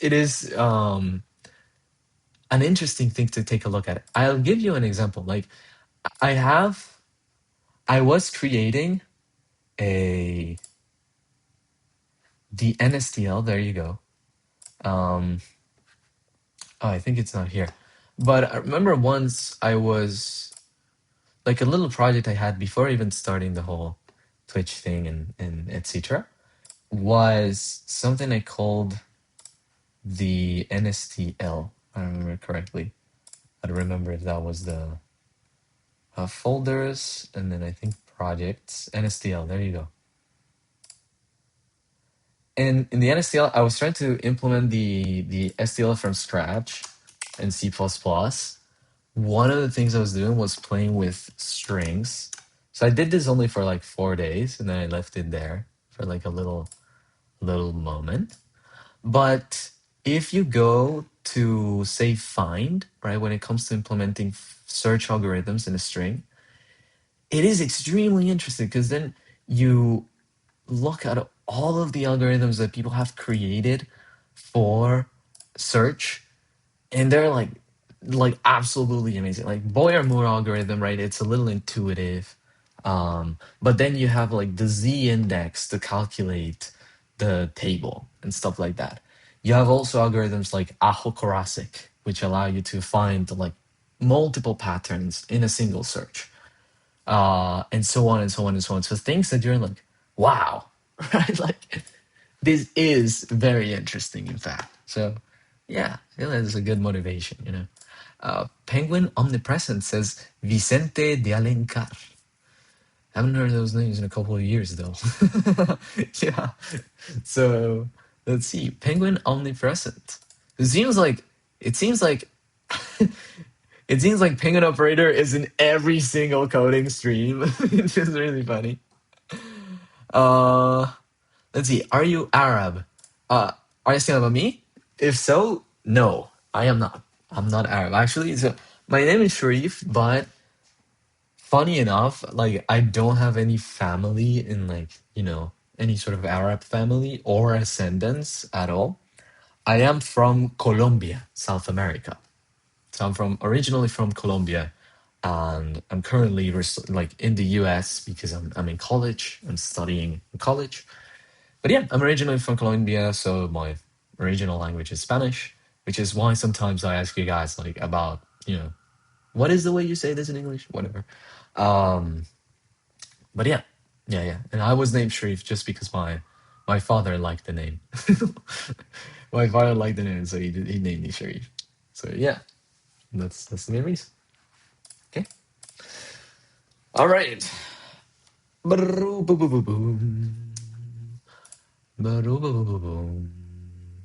Did you read on the algorithm before you implemented it? So I tried to think of the algorithm and I came up with something that was similar. So Boyer Moore has two parts. I think it's the good no, the good suffix rule and the bad character rule. When I was thinking about the algorithm to implement search, I came up with the bad character rule, which like it's pretty simple, right? It's very intuitive to come up with. And so I implemented the algorithm that way. And after I had done all sort of the thinking, I went and said, okay, like what are the actual search algorithms? And that's when I found Boyer Moore. The one that was more impressive to me was Ahokarasik because, um, like performing in a single search lookups for multiple patterns is very, it's something that if you were to be told that, you would say like, oh, that's not possible. Yeah. Que fuerte, amigo. Eso. Wait. I'll make web server in C. That's a pretty good idea. And Express says nice. Okay. All right, people. All right. All right. Gather your thoughts. Gather your thoughts and express them into the universe and ask the universe to give us a approve on this implementation of Realloc. Because I think we're done. Oh, classic. Ooh, the only time I heard this was when I was reading some competitive programming stuff. Yeah, interesting. Yeah, yeah. I don't know. I don't think like if somebody asks you in an interview about Aho Classic, like shoot them on the spot. That's not an interview. Like, but sorry, like I don't mean that. I mean like it's just an expression. Please do not shoot people. Like so, don't do violent stuff or anything like that. But yeah, it would be really cruel. Anyways. Um, yeah, I think we're good with this. Then we return the new pointer. We need to implement this function called pref block to obtain the previous block, which I'm surprised we have, gotten by all of this without without having a function to know what the previous block is. So previous block for a given block. There you go. So now we're going to implement it, and we're going to implement it in the family members section. Yay! So, well, I guess family neighbors though. I feel it would be better to say block neighbors. Yeah, that's a way better name. And in fact, this changes the offset. So block neighbors, block neighbors, block. Okay. Blah blah blah. Me when block neighbors. Anyways, block neighbors, neighbors. There you go. So neighbors. I think I wrote it incorrectly. Yeah, neighbors. There you go. All right. Um, Perfect. So we're gonna create a heap pointer for the previous block. There you go. The previous block, and then we're gonna have a heap pointer for that block. What we're going to do is we're going to say, well, if this is the first block, so if block is equal to however we determine we're going to find the first block. Like, so how do we tell if something is the first block? Great question. If block is equal to first block, then we're going to do something. And that something is going to be, we're going to return a null heap pointer and say, this guy does not have a previous block. Otherwise, what we're going to do is we are positioned at the beginning of the block. So what we do is we subtract the size of, well, I guess, so we would need to, there's a couple of things we need to do. So pref block size. So the way we do this is we take a look at our current block, right? And what we need to do is we need to think of it as a pointer, right? A pointer. And what we're going to do with that pointer is we're going to offset it. So once we're pointing at the beginning of the block, we go back however many bytes are needed for the footer. And then we're going to convert that to a footer pointer. Block footer and then an asterisk. And then after that, we perform an arrow operation to obtain the size. Right? Right? Right? I think I just need to wrap this into the whole thing. Because I think arrow operator, has precedence over casting. And then once we actually know the size, what we can do is we can say return. So the next block is going to be at my current block's pointer. I go back by however much the size is, which puts me in the first byte of the size section, of the user section, sorry. And then we need to go back by however much the header is, which is going to put us at the beginning of the header.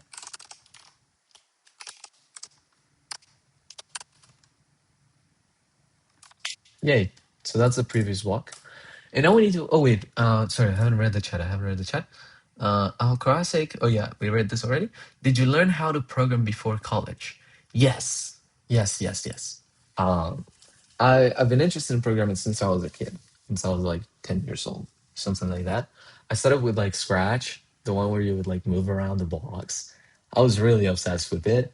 And then I started with Python, and I wanted to create like For some reason, I was very obsessed with the idea of creating a personal assistant like Jarvis. As I created this like Python script when I was like 10 or 11 that it was like so bad because of course like AI didn't exist back then, and like you're not gonna ask a little guy to like write an AI, you know? Um but so it was just like a it was like thousands of lines of code of just like ifs. So like if the first word is video, then like look this up on YouTube. If the first word is hello, then come back with a greeting. It was very funny. And then after that, um I basically married Python. I married Python for a while and just like did little stuff in Python. Always the virtual assistant for like 3 years. I like, and I would create new versions and I would connect like things to it. I connected a light bulb and asked it to like turn off the light bulb and whatnot. So it was just like a bunch of ifs. Um, and then after that, around junior year of high school, I had a programming class, a computer science class, and there was this other student. So our professor had asked us to create a little bingo program. So a program to play bingo with. So the reason why he did this is because he wanted to show us like Qt5, like interface design, um, in Java or Python. So of course I chose Python because that's what I knew, the only language I knew, and the only language I was swearing I would ever use in my life. so, um, so what happened was precisely like no, I I don't like Java. Like I for some reason I don't like Java. I see Java and then I see ghosts. I see ghosts. Like I get scared of Java. I'm like no. but but yeah, and so he asked us to create this bingo program. I did it in Python. The professor did it in Python too. But there was this guy in my class. He created his bingo in JavaScript. Right? He did it in the web. And of course, in the web, like the interface looks way nicer. And it was so beautiful and so pretty.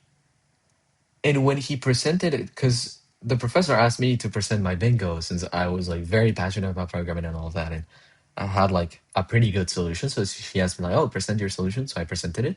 And then he asked that my classmate to present his, and he showed that bingo and it was so beautiful. And me and that classmate, we had a sort of, a cold war. No, we're like, both of us wanted to be the best. And so when I saw him pull out that bingo, I was extremely, I was like, I interpret this as like a declaration of war. And only because of that, I, in 1 week, learned JavaScript, React, Node.js, all of that, just so I could also know about web and code on the web.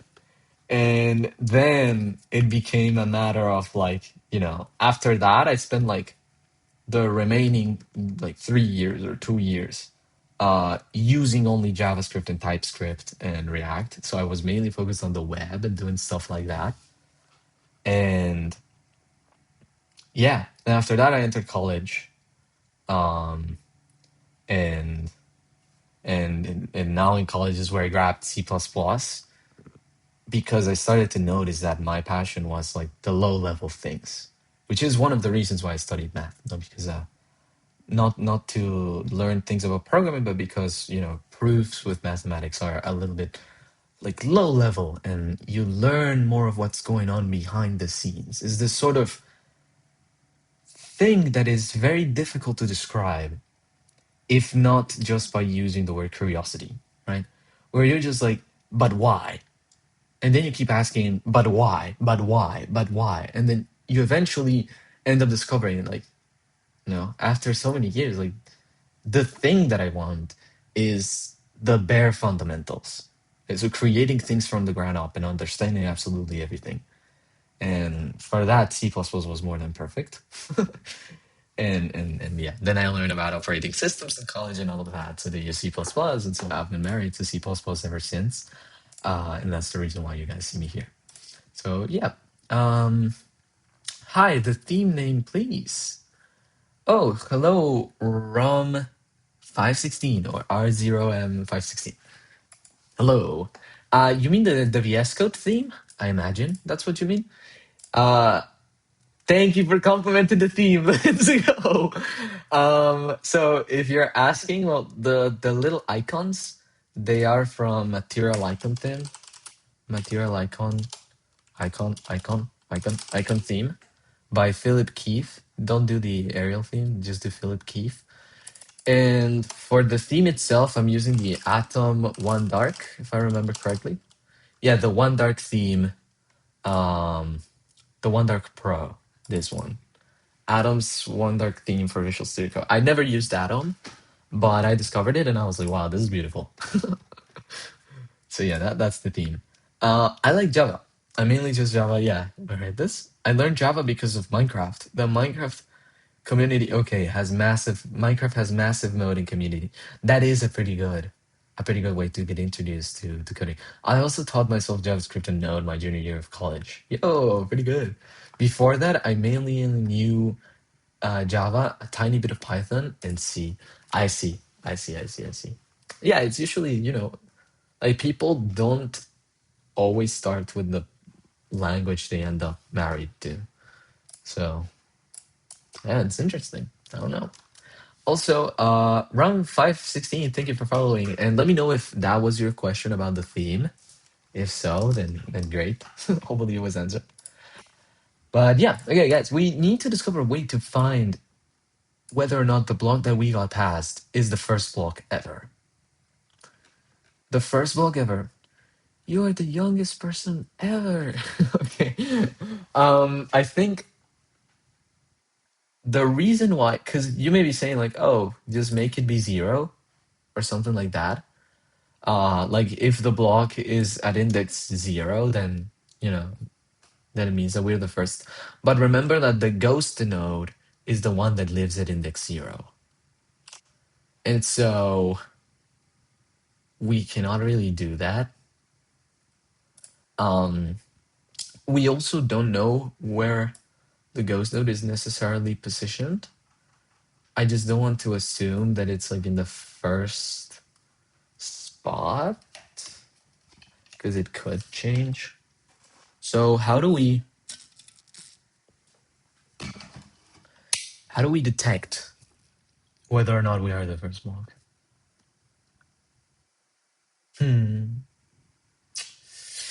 What a great question. Guys, how do we do this?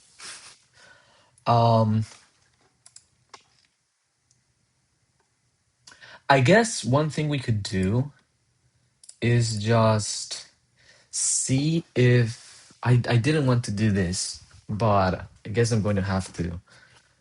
Which is assuming that the ghost node, it's like the first block, like in terms of like memory placement, that the ghost node is the first thing you see. And so we take a look at the ghost node, and then we take a look at the ghost node's neighbor. And that guy, we know it's the first block. So let me just mark it in bold here. I think we do it in the initialization of malloc here. Fix this BS. Okay, I don't know what we needed to fix. I think this is fine. Here. So it's very important that other parts of the program rely, in this case, well, rev block, rely on the ghost node being the first node in terms of memory, in terms of like, or like the heap arrangement, right? In terms of the heap arrangement, other parts of the program rely on the ghost node being the first. So after that, we need to do something like this. So I guess like something we can do. I guess we cannot do it now, but we could also store the pattern. Anyways, arbitrary.block. Right. What we're gonna do is we're gonna go to arbitrary.block and then compute the next block after it. The thing is, I don't think the ghost node has valid information. Right? It has its left set to that. And then we're gonna set its size to be what? To be the ghost node size minus the size of the unit 32T.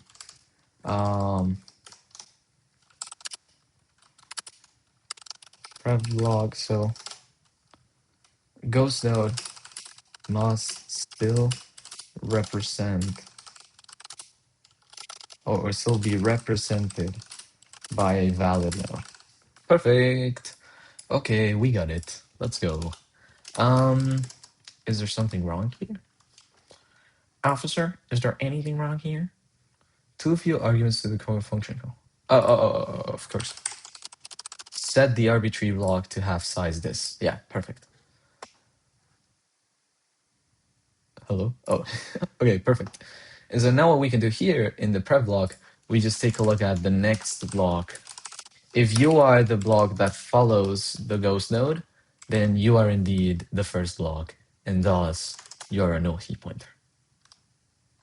Let's go. And so after that, we have it.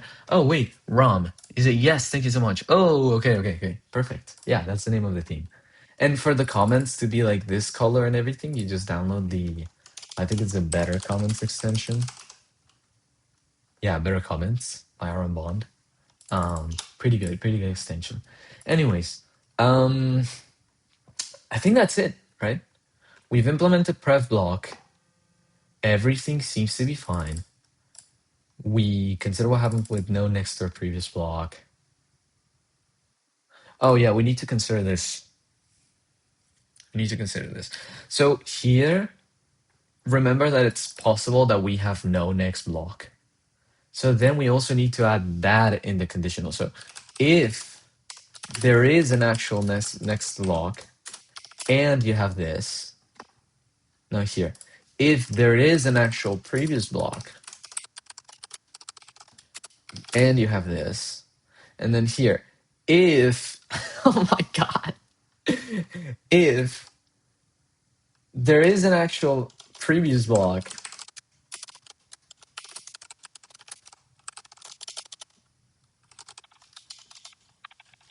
and there is an actual next block, and this is true. So I think I'm just gonna put it in a new line because it's a little bit annoying. Yeah, and this is free. And the size of, oh my God. Yeah, we need to find a way to simplify that. It doesn't look very good. It's okay. And this happens, and then this one here, it's da-da-da-da-da. Well, how many lines is this? This is like 116 lines. Okay, it's less than 120. I'm just gonna leave it like that. This one we do need to break. This one. Okay. I think that's it. Is this it? Are we witnessing the let's see, El Bacalao. Hello, El Bacalao. What is bro doing? We're coding a memory allocator from scratch. Yeah. We're doing exactly what the title says. And so currently we're writing the Realloc implementation of ours. And I think we are finished with an initial prototype. Because saying that we're finished is like not true at all, because we have not even tested this. This has so many branches that it becomes scary. I'm pretty sure we missed something somewhere. So it's very, we gotta pay attention to that. Yeah. Feel okay. Okay. So people. We may have it. We may have done it. So what are we going to do? And as always, the reward for finishing an initial implementation is pushing this to the GitHub. Git branch, feed realloc. Yes, perfect. So let's git add dot, and then comment this to be something like, feat initial realloc implementation. So I'm pushing this to a branch, not the main branch, because we haven't even tested this. So it would be bad if we push it to main without it even being tested. But I think we're good, right? So if you notice an error, speak now or hold or forever hold your peace. Because anyways. So now we're gonna go to the tests. And oh my god, this is gonna be so annoying. I don't want to test reality. Wait, no, never mind. Wait, we haven't even finished. Wait, we haven't. Because what? Tell it or stay silent forever. Yeah. Speak now or forever hold your peace.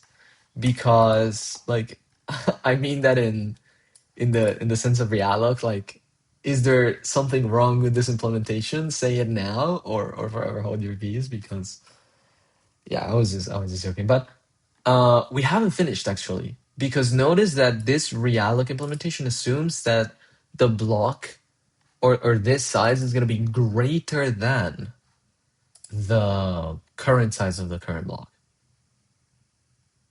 If the user wants to shrink it, then we have a different situation. So if size, so we always need to align the size. Never forget about that. And then we have block. All right.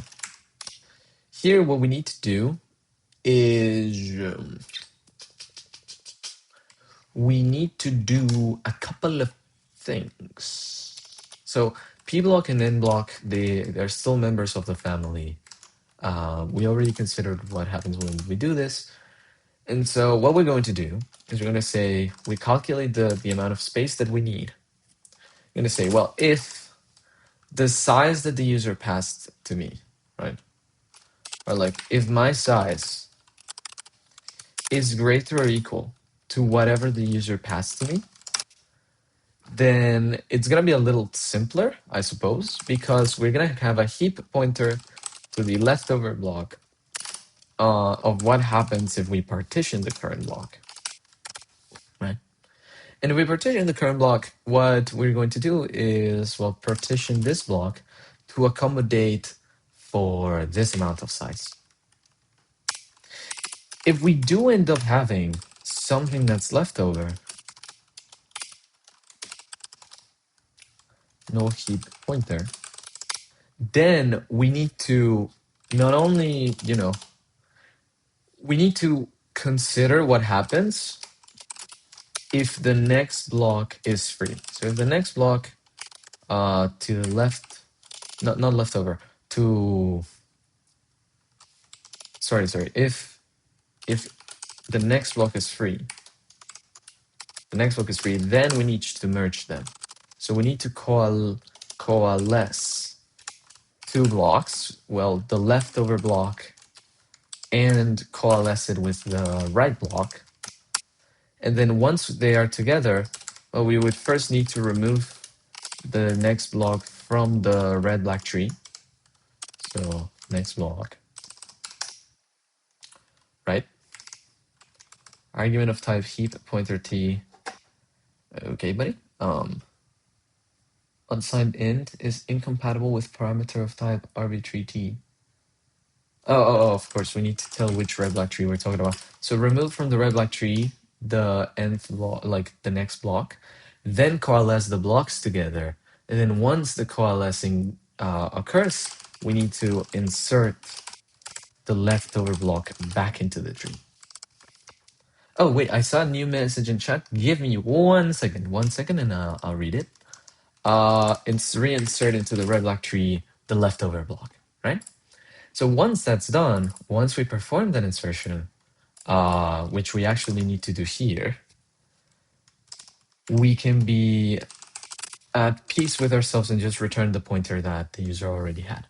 So what we're going to do is, if the user tries to shrink this, then we're going to say, well, grab this leftover block. So partition the block in case it's like, the new size is way smaller than the actual block. So now you partition it.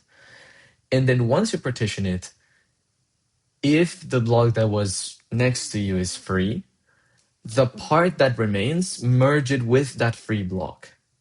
And then after that, this new free part, just insert it back into the red block tree. And once we're done with that, we simply return, the pointer that the user already had. So for that reason, I think we're done with the shrinking, right? This would be sort of, this would be shrinking, and this would be expanding. Okay, I guess we can just separate it into little sections, like as usual, like shrinking, and then we do this guy expanding. Perfect. That's it. Okay, this should be the final section. So now we can get a dot and then comment -n fix include shrinking case, and this fix applies to Realloc. Now we include the shrinking case. Sorry, forgot about it. And then a little tongue out. Okay, and let me push this all to the GitHub. Oh yeah, of course. Now we need to set it upstream first to origin and then feed Realloc. Also, res if we check out main, I just want to make sure that we have pushed it. Ooh, we hadn't. Okay. So now we do git checkout and then feed/realloc, and then we should be fine. Yeah, perfect. All right. Let me now read this. So we have, can you explain how the memory allocator works? Yes, of course, Abakal. Let me know if you're still here, so that I can know that you're still here. Because if then I explained and then you just left, then it would be really sad. Oh, you're still here. Okay, perfect. Andrew, which compiler are you using? I'm using GCC. Just GCC, usual one. All live. GCC. So, Bakala, you're here. Yay. Okay. A very basic explanation of how the allocator works, and I feel it's also going to be helpful to the new people that join the stream. Sorry to all of those of you who already know how it works, but yeah, let's be I'll try to do it quick. I know I take a long time of explaining, and all of you are, sometimes it's a little tired. I know. Oh, I have built binaries in the Git. Yeah, you're right. You're right. Oh no. Wait. Oh no. Okay, that's fine. That's fine. Let me just remove them. Uh, remove them. Let's instead create like a little folder, like bins or something like that. Well, it's not really bins. It's like executables. Well, how should we call this? I don't call it bins. Bins. And then just ignore the bins folder. Perfect. And then we're gonna compile our stuff in there. Okay. Either way. The way our memory allocator works is very simple. So, and I think I'm not gonna use those blocks. I'm gonna use these. Oh my god, yeah. Yeah, vandalism occurred to the drawings. What happened? Okay. We were a little passionate on a previous explanation, it seems. So let me erase all of this. Let's see, size, bye-bye. And we're gonna enter here. There you go. Okay, so when deciding what to do with a memory allocator, there are multiple things that you have to think about. So remember that a memory allocator has to or is given the task of managing the memory that a programmer may need. So whenever you need more memory, you ask the memory allocator to provide it to you. And whenever you're done with the memory, you ask the memory allocator to free it, right? The memory allocator receives memory from the operating system, but it receives like, a block of memory that may be too big for your own needs. So if you say need only 23 bytes and the memory allocator has 4 kilobytes of memory here available, he's not going to give you all the 4 kilobytes, right? He's going to give you a little portion of that memory that allows you to put inside there the 23 bytes that you need. So that's exactly what we're going to be doing. And we are going to be fulfilling the role of that memory manager, memory allocator. When it comes to memory allocation, there is the important concept of fragmentation.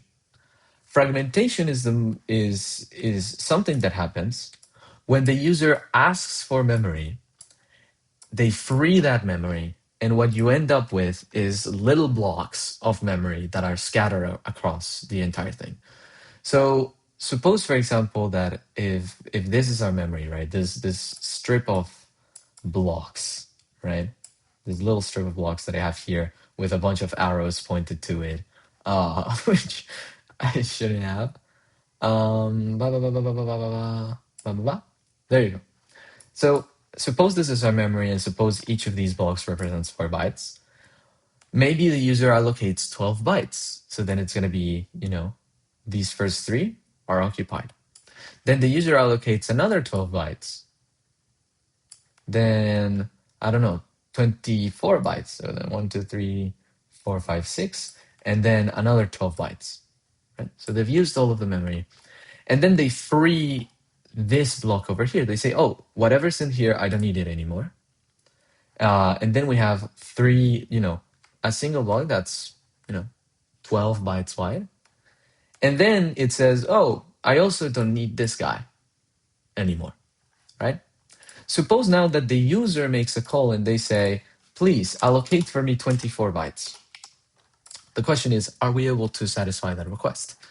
You may be saying, well, yes, because we have 12 bytes plus 12 bytes.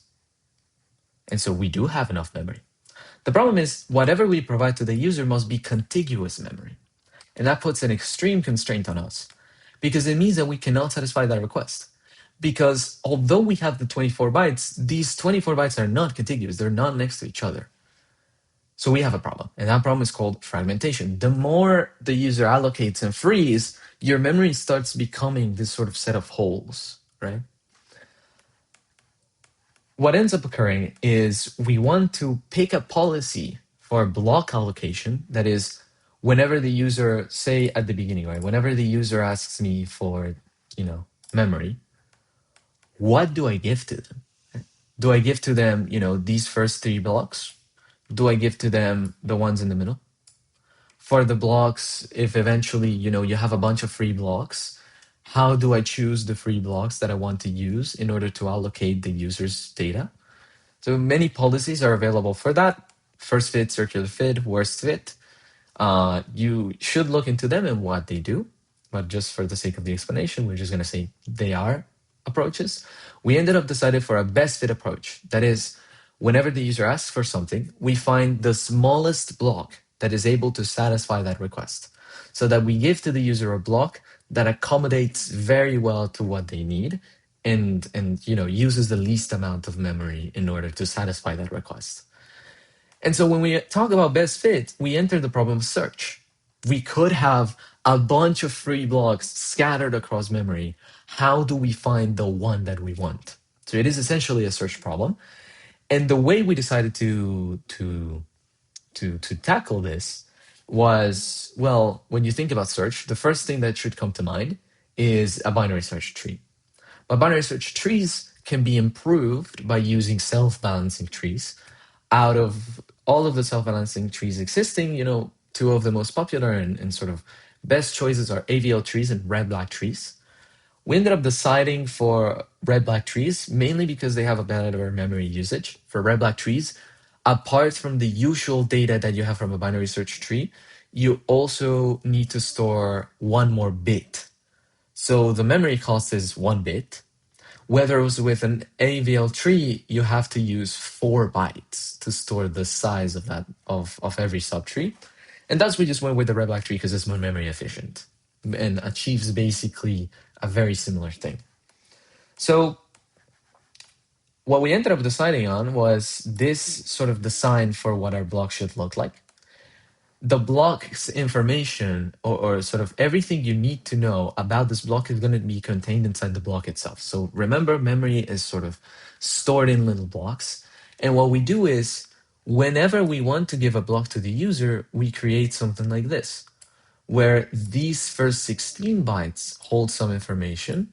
It also holds a footer. And then this is the section where the user is going to write its data, right? We store the size of the block to know how much memory we need to free when the user tells us, please free this memory. We store the left child, the right child, and the parent as, you know, as it respects to the red black tree that we're implementing. And we store the color bit, which we fuse with the parent.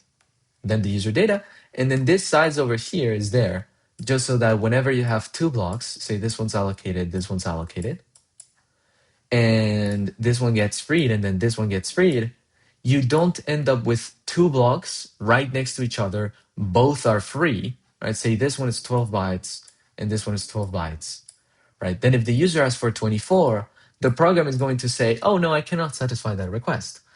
Why? Well, because the program sees that this is a 12-byte free block and a 12-byte free block, but there is no 24-byte free block or greater. The thing is, this is false fragmentation, right? The program thinks these are 2 free blocks that are separate from each other, but no, they're next to each other, so we can merge them together to generate a block of size 24, right? And so this little guy over here is there so that if this block gets freed, it can take a look at the footer so that it knows how big the previous block is. It can then, with this information, jump to its header and then be able to merge with it, right? So that's the reason why we had that footer there. After going through many iterations of the design, we ended up determining that yes, this is the information that we want, but we can apply an optimization where what we do is once we provide a block to the user, this left, right, and parent and color are going to be useless to us, right? Because we're using a red-black tree to keep track of the free blocks, of which blocks are free. Whenever you provide a block to the user and that block is no longer free, you remove it from the red-black tree, which means that these pieces of data are just completely useless to us. This block, when we give it to the user, is no longer part of the red-black tree, so they are all invalid. Right? They just make no sense. And thus, we can allow the user to overwrite them, saving 16 bytes, or 12 bytes of memory, which is great. And then we realized that we actually can just get rid of the footer too because of some considerations that were made and end up with 16 bytes being saved. And that's the current model of our memory allocator. So under those principles, we implemented malloc, right? Or in our case, it's called nalloc. We implemented nalloc, which allows us to, allocate and when the user wants to ask for memory. We implemented free, which allows the user, there you go, free, to ask for a given block that we previously provided to be freed. And finally, we implemented Realloc, which is what we're doing right now, where if the user has information in a given block, they can tell us, oh, can you put this information in a different block that is of a different size, right? And so that's what we've been doing. Hopefully that's clear enough. And yeah, that's all. Yoo-hoo. Let me read the chat messages. So by the way, you have build binaries again? Yeah, we read that. Binary contains users /tree/project/nalloc. No, I was doxxed. Yeah, then that's dangerous. That's dangerous. Ooh. Okay. NK Writer 7. Are you also working DoorDash? Yes, yes. Currently, I'm in an internship at DoorDash. Yeah, here in San Francisco. El Bacalao, thanks for the explanation. I understand it much better now. Good. Okay. So yeah, that's what we are. That's what we're doing, and we finished allegedly writing Realloc. I am not going to give you free food, NK Rider 7. No, I don't think I can. I don't think I can. But yeah, if that's what you're asking. But yeah, no, no. Um, so we have Realloc here, and now we need to move to the testing, which is gonna be really annoying. Okay, so now we need to see if Realloc is doing like the things that it's supposed to do. So I think like one of the best testing environments is like this scenario where the heap is only 3 blocks, because it triggers a bunch of bad cases, like really bad cases. So we're gonna create a bool. Ooh, okay. Test Realloc. Test Realloc. Perfect. So what do? Well, we initialize memory, right? The thing we always do. And then we're going to create the 3 blocks that we want. So we're going to say, well, chart start P1 is going to be equal to nalloc. Let's do it with the same example, 40, right? Chart start P2, which is equal to nalloc, maybe 40, 40. Yeah, let's do all of them 40.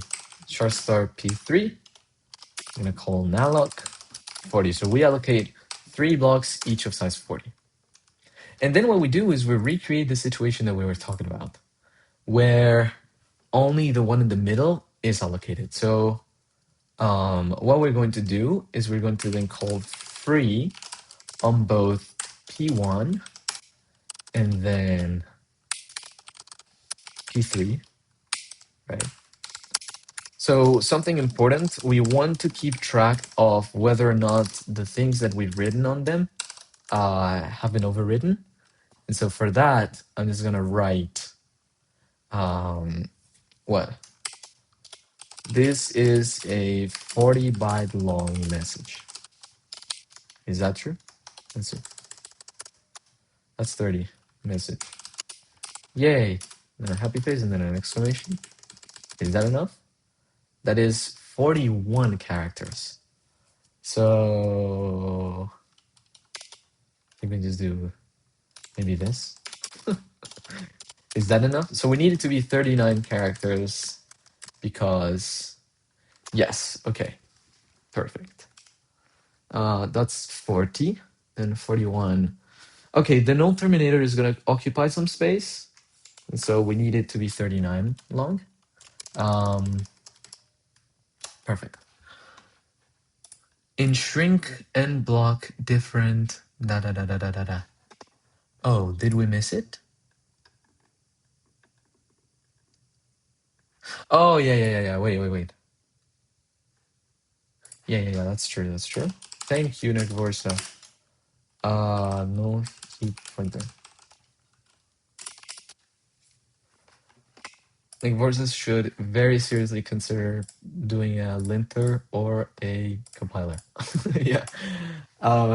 Anyways, we have here our string. And we're gonna do the same for all of the other guys. So we're gonna write a similar string for P2 and P3.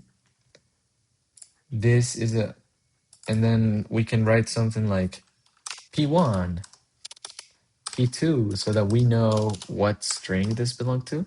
P3, right? Or even better, I think AA, BB, and then CC, because these strings are gonna change places and stuff. Once we copy the strings, we're gonna free P1 and P3. And then we're going to say, char star P2 prime, which we cannot do here. So maybe I'm gonna add just an underscore P2 version 2, if you will, is going to be equal to realloc the information I have in P2 and put it somewhere else, somewhere that's 52 bytes long, right? And so after that, we should be able to see that P2 merges with P3. So by now, P2 merged with P3 is what we should expect.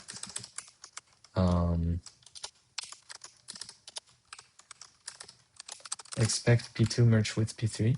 So something we can do is just assert that the P2 is equal to the same pointer, so the pointer doesn't change. Call to declares function assert. Do I not include it here? Sorry, no, this is the C++ one. Include. There you go. Perfect. Okay, so we're gonna run this and then expect P2 to be merged with P3.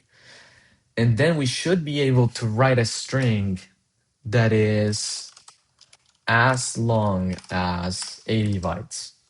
So then we do this and string copy into P2, something like 80 bytes are a bit, are, can represent many characters. Trust me, that's a lot. Okay, is this 80 bytes long? It's 62. That's a lot. Anyways, bye-bye. I think that's 80. 83. Okay. There you go. 79. Perfect. All right. And once we have copied that information, we should see it in the memory inspector.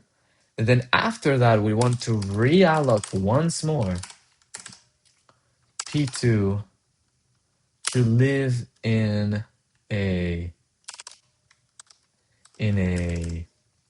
what's the name? 52, not 80. Oh, yeah. They shouldn't be merged. Expect P2 merge with P3. Plus some extra space. So I think something that we can do is, yeah, so let's see. So you want P2 to be merged with P3 and leave a little like tiny bit of memory over there. And then we want to, after that, so 52 bytes are represented in this beautiful string. Happy face. I think that's 51 characters. 53?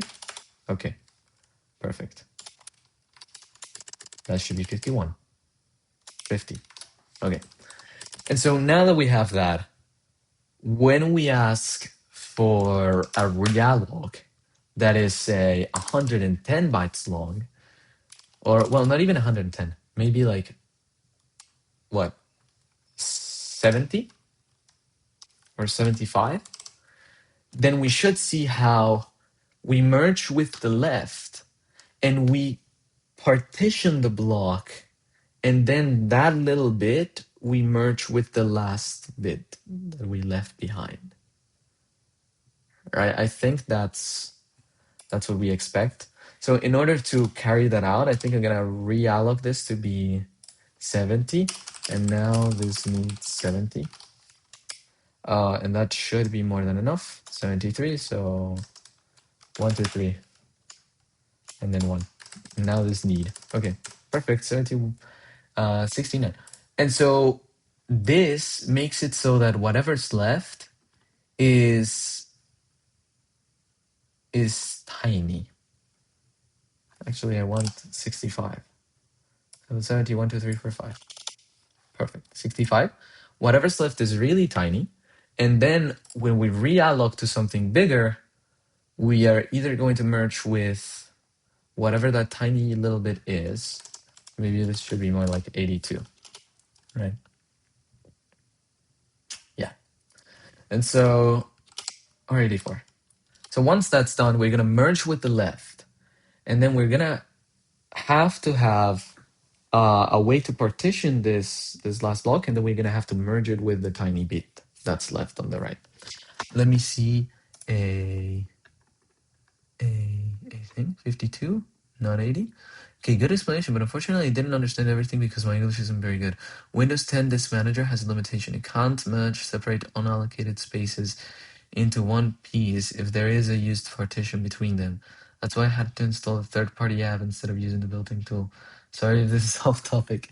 Yeah, I mean, with this, it works, this partition, it works a little bit different, but Yeah, that is kind of interesting. I don't know. Like, yeah, perfect. So let's see, what do we expect after this? When we realloc, we should see everything being copied to the left and then see a big block at the end. And that should be the end of our test. Okay, so let's just run this one test because it's already 10 a.m. So it's the end of the stream, but we're on fire. We're on fire. And so let's, there you go. GCC arbitrary test. No, I want memory test. And then we want to output it into the bins folder and call it mmtest. Mmtest dash g. It's gonna be bins mmtest. That's what we want to debug. Perfect. I think that's all, right? Yes. Okay. Actually, we need to call test realloc. Test realloc. There you go.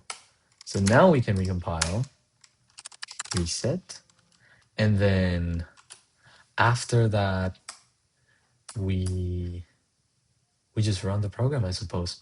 So let's go to Realloc. Let's perform a breakpoint here. Sorry, can I also ask what keyboard you use?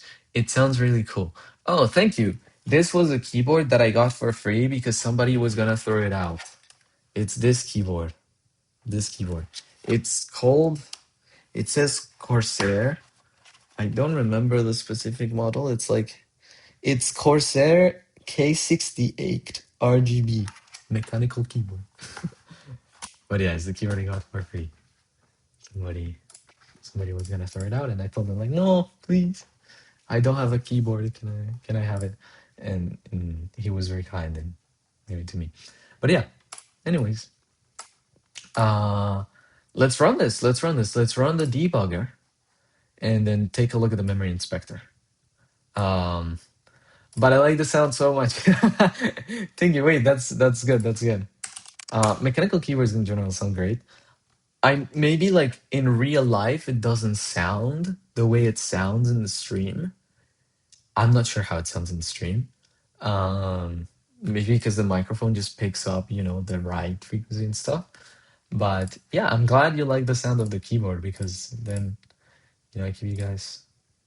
Oh, yo, we got a Sigvar. This is really bad. So, let me run it again. Sorry. So we can look at the call stack. What happened? What happened? So when we call free2, oh, what? So it seems like one of our modifications changed something. And now free is no longer working because we used to be able to execute test free2 and it would go wonderfully. So what's going on? We free P1. So we allocate this much. So by now, this thing should be non-freed. Ooh. Okay. People, we have introduced a bug. But... Oh, no! Okay. Oh, no. We're gonna have to debug this now. Okay, let's see what happens. What did we do? We only wrote to Realloc, right? Why would it be failing? Let me execute the red black tree test just to see that the red black tree is working well. There you go, arbitrary test. And then save it to bins/this. Okay. And then just execute /bin/arbitrary test. Yeah, success. So that should be fine because arbitrary test, oh, sorry, this is not the file. Arbitrary test, which is this guy, runs all of the tests for the red black trees, asserts and everything, and then prints success if everything works. So we're fine with the red black tree. There's no problem with it. So now we need to take a look at the memory inspector and see what's going on. Okay, everybody get ready. It's gonna be a painful, it's gonna be a little bit of a painful journey. Let's see what happens. So let's execute. All right, we begin in the heap, and we need to know what the heap is going to be. It's gonna be this address. So we go to our memory inspector, and then we create a new view for that address. So 0x1234567100059 G740 4 megabytes. Perfect. So we test free one, and that one's fine. And then we test free two, and then we enter the breakpoint. So let's see. Memory has been, you know, it's occupied by the previous test free one. So now we initialize memory from the beginning. Now P1 is allocated, and thus we should see the root of the red black tree have FFFs everywhere. Yes, perfect. We set its size to be, so 14, 16 plus 420. Ooh.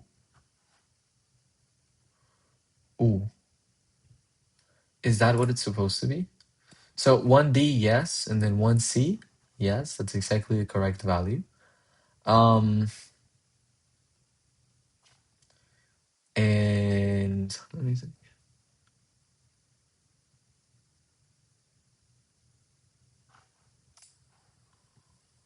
Why is the size of the ghost node that value? It should be something else, right? Because 14 in hex would be 20, right? And so we have a problem because we set the size of this thing to be the ghost node size, which is, 16 plus 4 should be 20. So it's 20. And then, 20 aligned. Okay. 20 aligned. So 20 aligned is going to be 24. Yeah, sure. 24. And then what we do is we say, yeah. Okay, fine. 20 is fine. Yeah. Okay.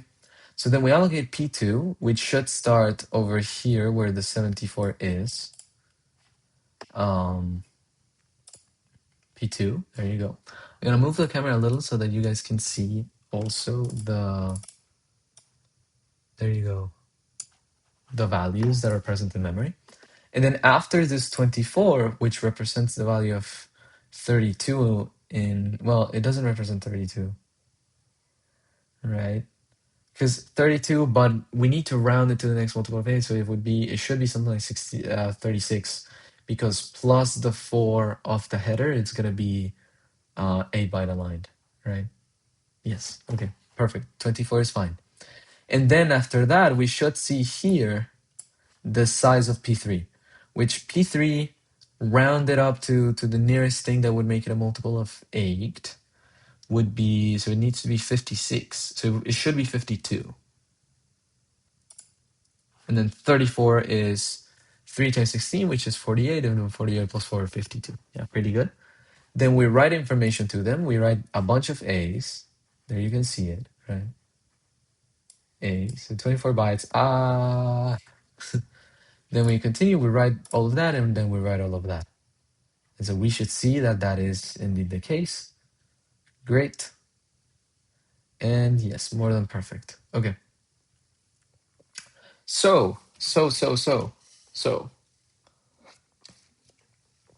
After that, we free P3, and thus we should see this bit change to 15. 16. Okay, why? Oh, yeah, sorry, 16, because it's the second to last least significant bit. After we free P2, we should see these two guys merged. And the way we realize whether or not they're merged is if this 24 changes to a greater value. 5D, yeah, exactly. Then after that, we're going to allocate P4 with 82, so it should take place inside of this 5D block, right? Which ends over here. I think there's more space than 82, but we're just going to provide the entire block. So we should see this guy, sorry, this guy remains 0. Yes, perfect. Now we free P1, and the P1 is no longer, occupied, but P4 is the only allocated block. Once we free it, we should see P1, which is represented by this 1D, become a huge number like 7C, 7D. There you go, 7D.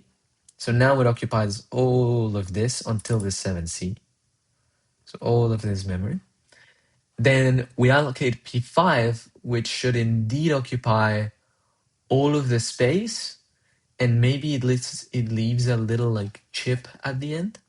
So we'll see. So 7C. Let's see if this thing remains 0. If it does, then yes. Okay. So we just gave the entire block to the user, and then we free it back.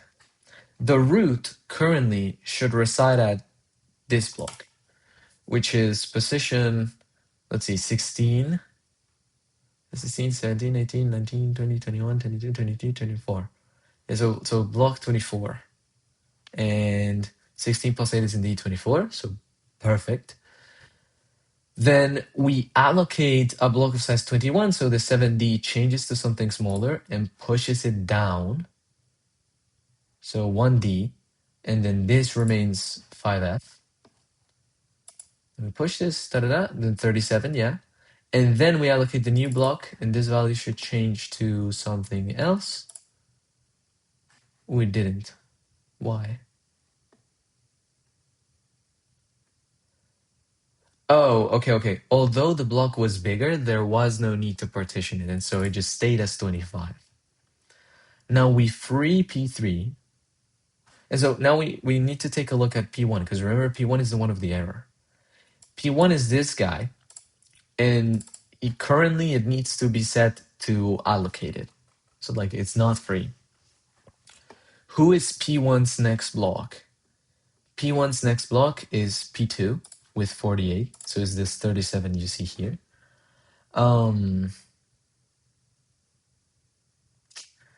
Yeah.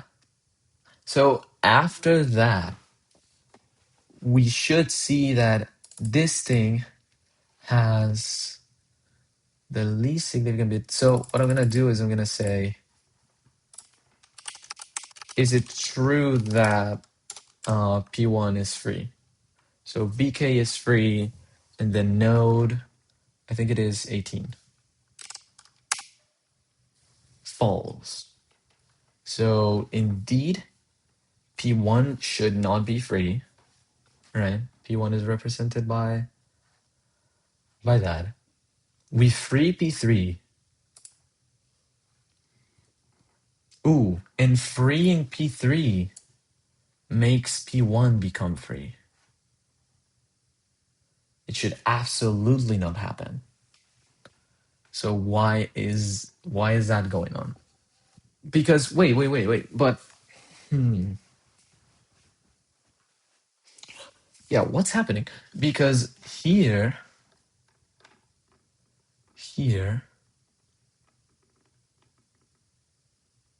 when we say the block is free, right? We try and go to the next block. And if the next block is a null heap pointer, okay, so what is the next block of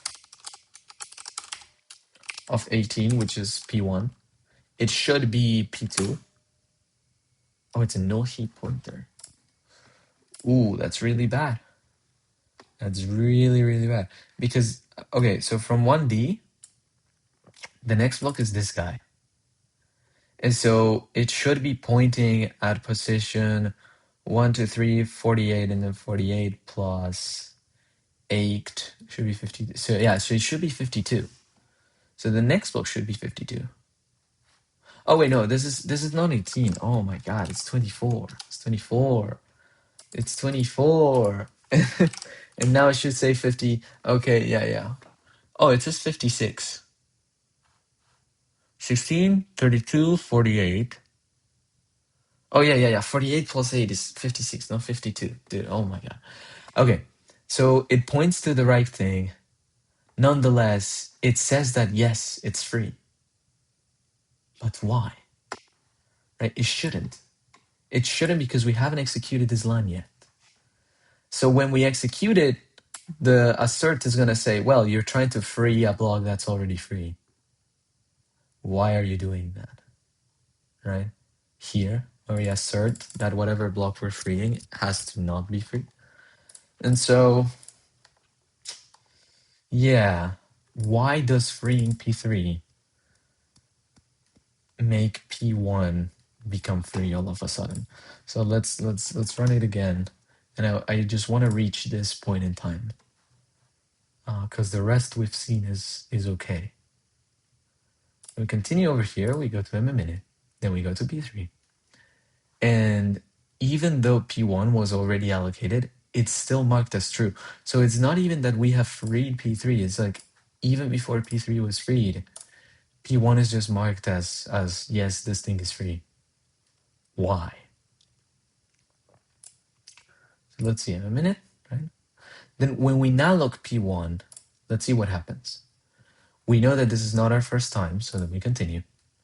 We make the size a line, and that should be still, 28, yeah, 28.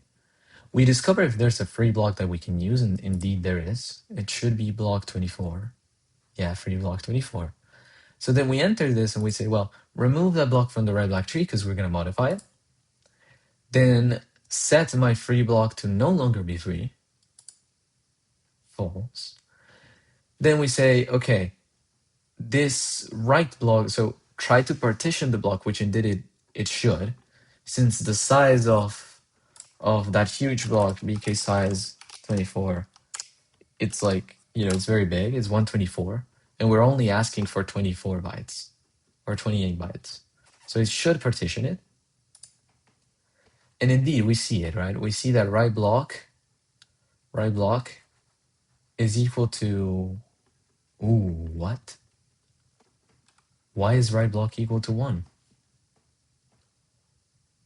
That does not make sense.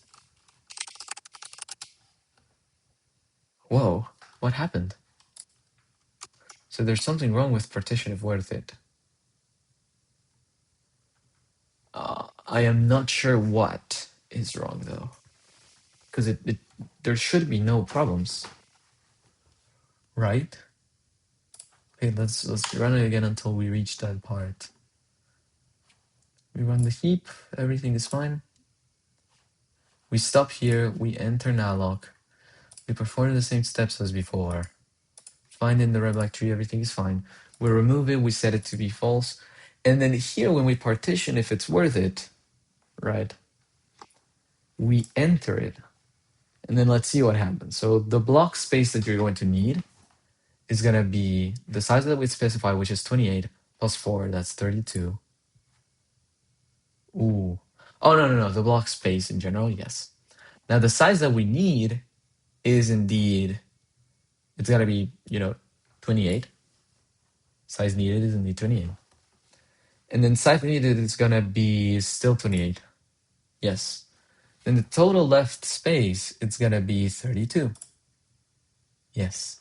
And then we say, well, block space minus total left space, that's how much, right? That's like 96. Yeah, 96. No, yeah, 96. And 96 is definitely greater than 20. So we're going to enter here, and we're going to try and partition the block. Okay.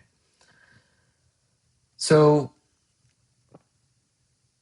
we assert that the block is not free. Yes. Then the size needed, it's going to be the same 28. Yeah, the same 28.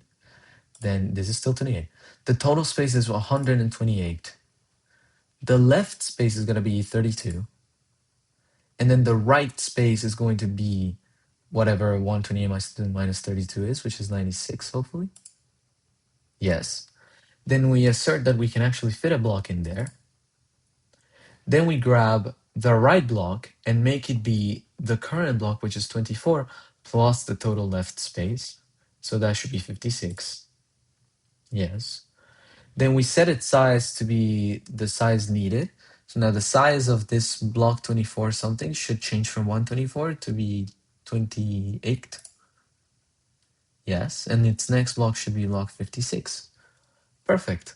Now, this to set the size, we set the size of the right block, which currently should be some bogus value. BK size and then right BK 92. And I feel it should just stay like that, yeah. And then we set it to be free. Right, the right block is free. Then we set its previous free to be whether or not the current block is free. So the answer is yes.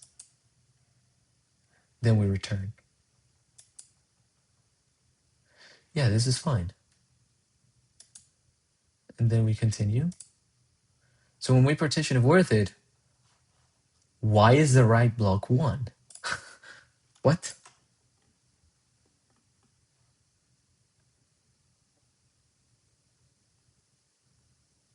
Did you see that?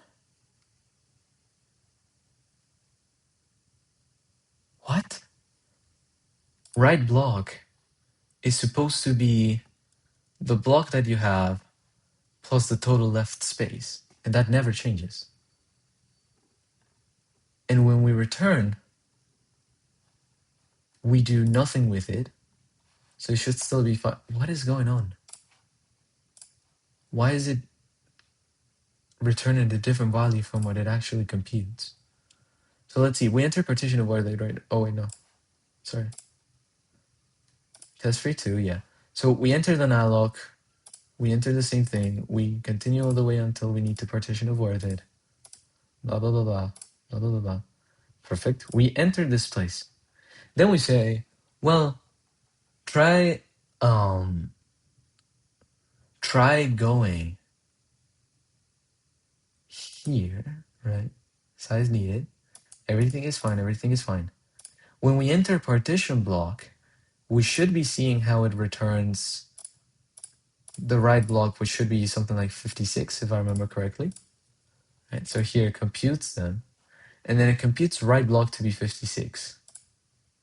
Yeah, so right block, record it in your mind. Put it in your mind in stone. Engrave it in stone. Notice that now we set the size. Pay attention to this right block variable. Set the size. Set everything to be true. Set the previous free. And then we return right block. Right block is still 56. Then we return that from our function. So we should still return 56. But when we go to the call, we actually see 1.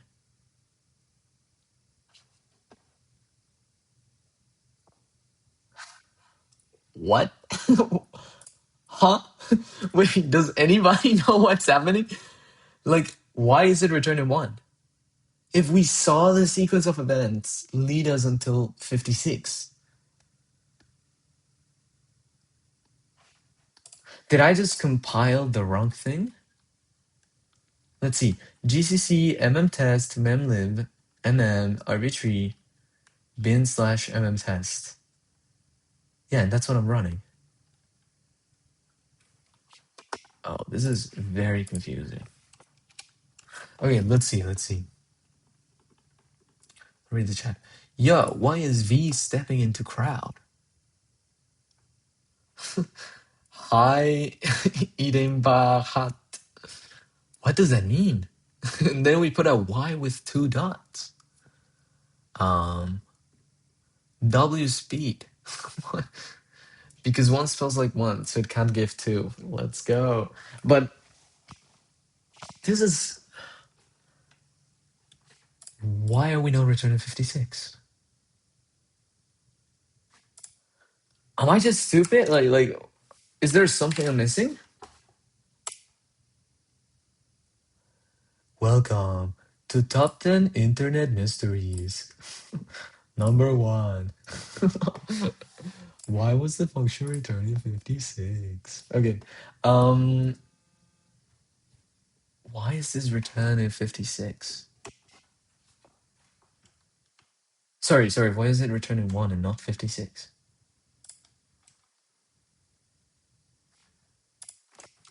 Let me just do this.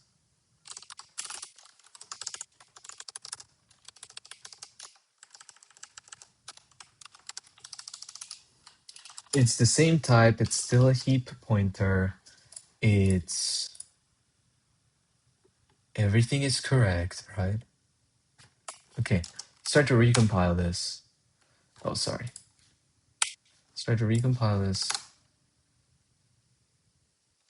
Then reset. And then we execute the program. Okay, let's go once more because this is extremely mysterious. What's going on? We M a minute. Again, we dialog P1, we enter. We pass through, we calculate the size, find the free block, we find it. Then we remove from the Realloc tree, we set it to not be free. And now we see what happens in partition of worth it. We enter partition of worth it, calculate the block space, we calculate everything, right? And we determine that yes, this is worthy of partitioning. If we enter partition block, then we end up determining that right block, this variable over here, has value 56, and we can see it clearly in the debugger, 56, 56, and it doesn't change ever. And then we return what? We return 56. Here, res receives that return value, so it should be 56. 56, res is equal to 56, right? And then we return res. So yeah. We return res. So we go at the end of the function, we skip all of this, and then we continue. So now we have this right bk, which is equal to partition of worth it, and partition of worth it just returned 56. So if we go forward, we should see 56, but we see 1. What is going on? What is going on? Huh?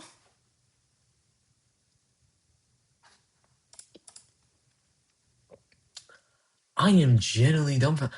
I don't know what's going on. What? Guys, does any of you know what's going on? By the way, Brindamish Kid, thank you for following. A few minutes ago, Camera 7, El Bacalao, and for Lupin Vash. But yeah, because ah, okay. What is going on?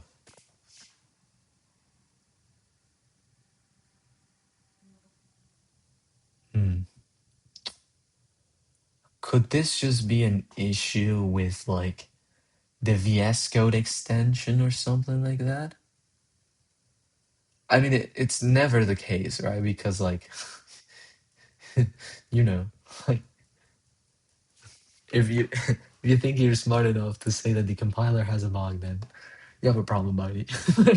No. I mean, it may be the case, right? But like, it's usually never the case that the compiler is wrong. So it has to be something with us. But then right block becomes 1, and then that messes up everything because we insert the wrong thing, we return the wrong thing, and so now that thing is free. So when we try to allocate, then we try to free P1. P1 is pointing at something else, and then it like messes up everything. So why is that 1? I genuinely don't know how else to do this.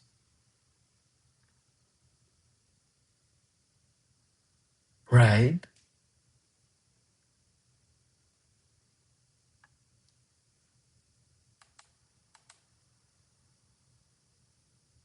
Like, what?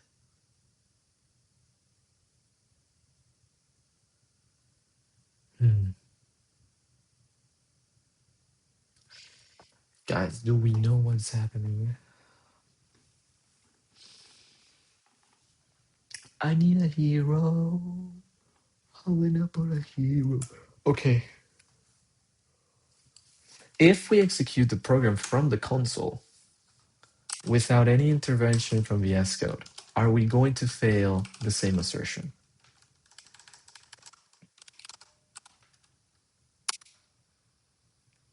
Yes. So it's a problem with our thing.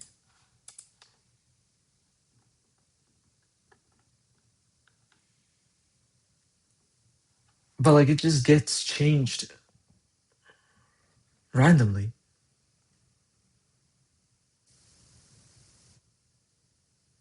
Right? Like there is no reason. Maybe we have duplicate declarations of right block. Like I don't know. What is it? Let's see. Number 1. That's fine. Number 2. Oh, sorry. Number 1, that's fine. Number 2. This is also fine as the first declaration and it's inside partition block. And variables should not survive their enclosure. And then we return that. And then here we catch it. And this is the first time it's declared in this block, so we're fine. And then we declare it later over here. So maybe that's the reason.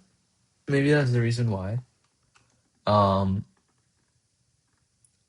just providing, random explanations because I don't know what's going on. Right? It's like, why? So are their names just colliding for some reason? Hi, Ikiwi XZ. Did you try sanitizers? Oh, wait, that's something that was suggested before. In like 3 streams ago, which actually would be a pretty good idea. It's just that I don't have much experience compiling C code, so how to use address sanitizer in C. It's like dash dash f address something. I think it's here.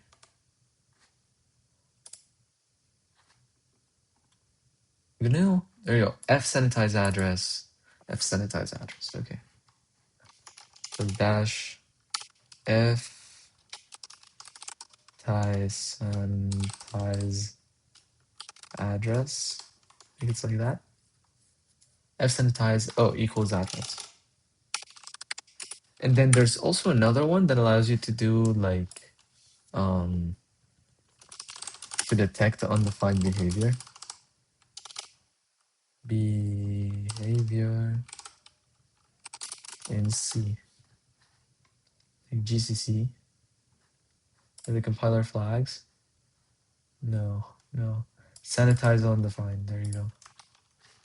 F sanitize dash F sanitize undefined. Okay. Thinking over here, you're saying address full. What do you mean? F sanitize address and then F sanitize undefined, right? And that's the address as in like full. Yeah. Okay, I see. Yeah. Thank you. Okay, let's try and run it that way and see if the debugger catches anything. So I'm really confused. Let's see. We run this. Oh. It froze completely. Well, farewell. What?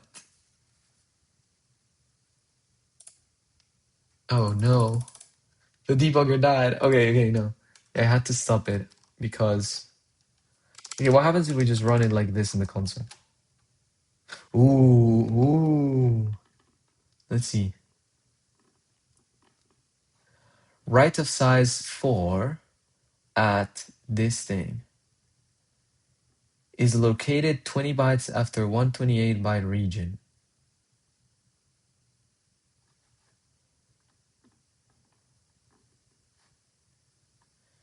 In malloc, yeah, that's fine. Heap buffer overflow, mm.c 60. 60. We're setting the size. Shadow bytes around the buggy address. Okay. So what is it that we're writing? Okay. Freed heap region. Yeah. Stack after return. Yeah, that's fine. Array cookie. About it. Okay, so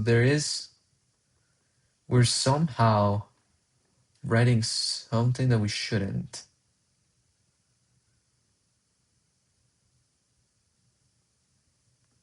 We cannot. Are we able to know the region? Sorry, like the. So we know that the line that caused it was this pk set size. I think, let's see, can we revive this thing and see if that assert helps us catch it? Yeah, there has to be something wrong with the block. Okay, so the assert didn't catch it.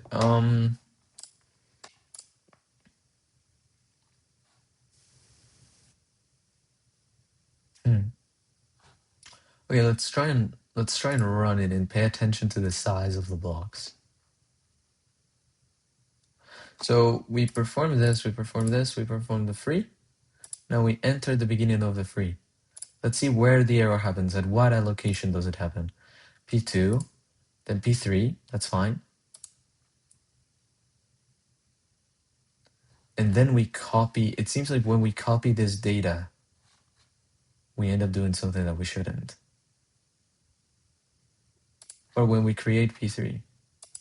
That's when the debugger dies, which I imagine is because it's printing, yeah, it's printing all the errors. Okay, so the problem is this allocation of P3. And let's see, 50 plus 32, that's 82. And 82 plus 24, that's, yeah, 106. And 106 is smaller than 128 bytes that we have of heap. So it might be just something else.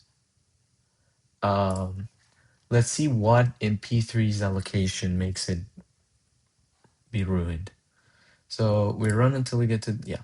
So here, P1 allocated just fine. P2 allocated just fine. P3 generates an error. So let's enter. Let's see what happens. So the current state of memory is this. So let's close this view. Let's create a new one. And let's find one for the heap, which should be 0x1234 60C, then 123456280. Enter. Perfect. So we're seeing the state of everything. Here we see that the red black tree is completely empty because there are no free blocks. Great. We now need to calculate the size. So the size that they passed us is 50. In order to align it, it needs to be 52. Yeah. Then we have now try to find a free block. We shouldn't be able to find one. So free block should be a max int. Yeah, free block is this guy. I'm gonna shrink watch for a second, same with the breakpoints. Actually, bring back watch. We shouldn't find one, so then we skip this. We calculate the expansion size. So there is no free block, there is no nothing. And thus what we do is we need to expand the heap by a certain amount. That amount should be either 0.35 times the heap size, and the current heap size is, then heap size is 96. So if we expand 96 by 30%, I think that's what could be causing the issue. By 35%. And then that's what makes it fail. Question mark? Let's see, 96 times 0.35, that's 33. And then 33.6 plus 96, that gives you 129. So we're expanding the heap by, yeah, so when we began this thing here, we said like, oh, the max amount of memory in our system is 128.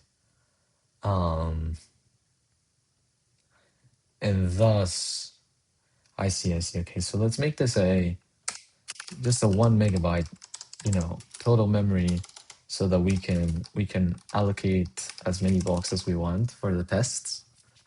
Yeah, I feel that was the issue. Hopefully that was the issue. If not, it's gonna be really sad. So let's run it. Let's see what happens. Okay, so we continue. We go to init here, and this shouldn't fail. Yes. Okay. Perfect. Then we continue all the way down. We free. Perfect. We allocate again. We free. We allocate again. Then we free. And the problem was generated when we freed P1. So over here, we still have that problem, right? Block 24 is free, when it shouldn't, right? Index 24 represents P1. And so for some reason, P1 is already free before being freed. And that is what fails the assertion. So that was not the bug. Let's see what happens. So we also see that there is no problem with the sanitizer, like nothing. The error is just in the line. So, okay, we are in a tricky situation. By the way, guys, I wanted to ask, what do you guys think about putting like background music in the stream? Do you guys like background music? Because I've seen like a lot of people do it. A lot of people have like background music and they just put it there while they're coding. Because currently it's all silent. It's only me talking, and then when we go silent, like nothing is heard. So do you prefer it with music? Do you prefer it without music? Let me know, and then I may incorporate music tomorrow in tomorrow's stream. So yeah, let's see what's going on. Just write in the chat, and I'll take a look. So currently, we're gonna enter Nalloc for the block we want. So let's get a view of the heap. We go 0x1234 and 619, then 123 456 A80. Perfect. That's what we see. And so there should be only one block that's free, which is the 7D block. So it's a huge block because it's 7D. Let's enter Nalloc here. So we need to skip this because this is not the first time we call it. The size they're asking for is 24, but we need to align it, so it should be 28. Yeah.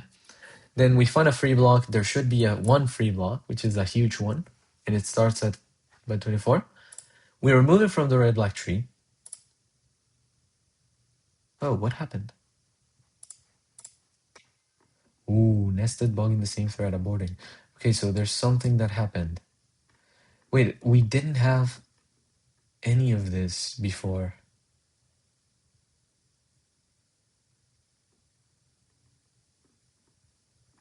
Key buffer overflowing BK size. Okay. So there's something going on here, it seems. Not sure why the address sanitizer didn't catch it the first time I executed it. We enter Nalloc. We go here. We align, we find.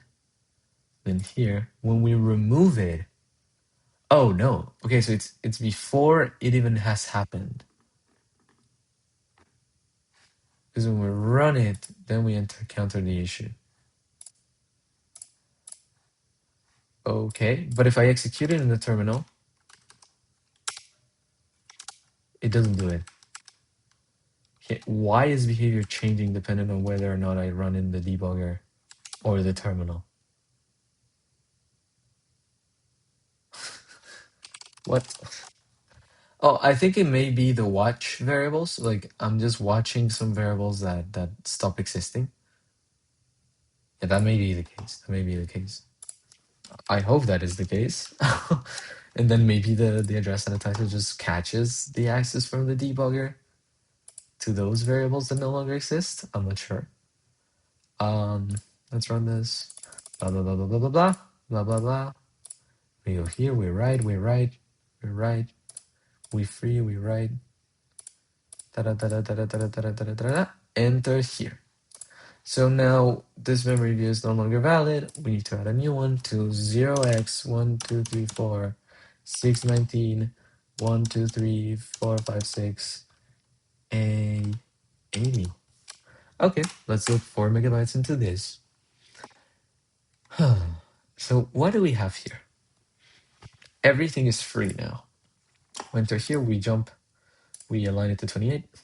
We find the free block, and that free block should be 24. Yes. So no issue should be happening right now. No issue should be happening right now.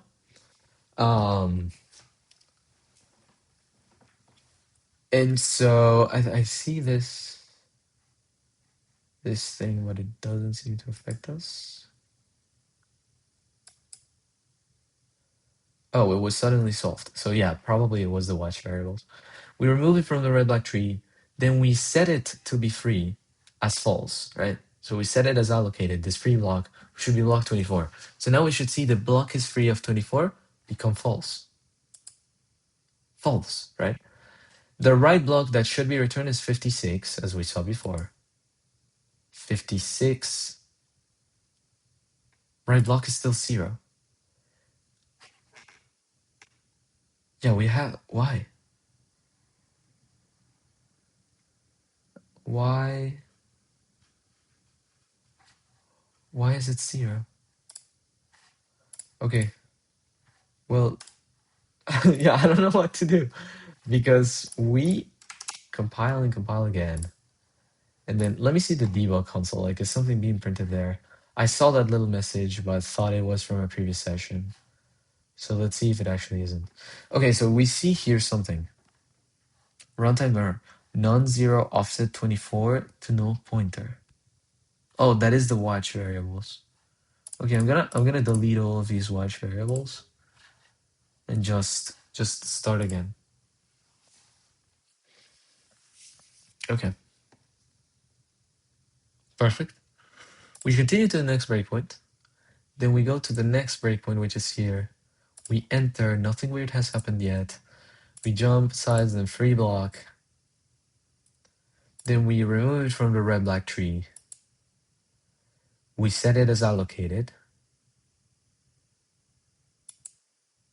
And so now I should be able to watch that BK is free for the free block is false. Yes, okay, perfect.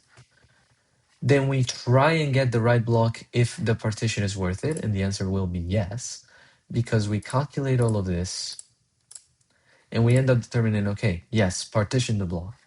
Partition the block returns what? Well, after doing all its calculations, it returns 56, right?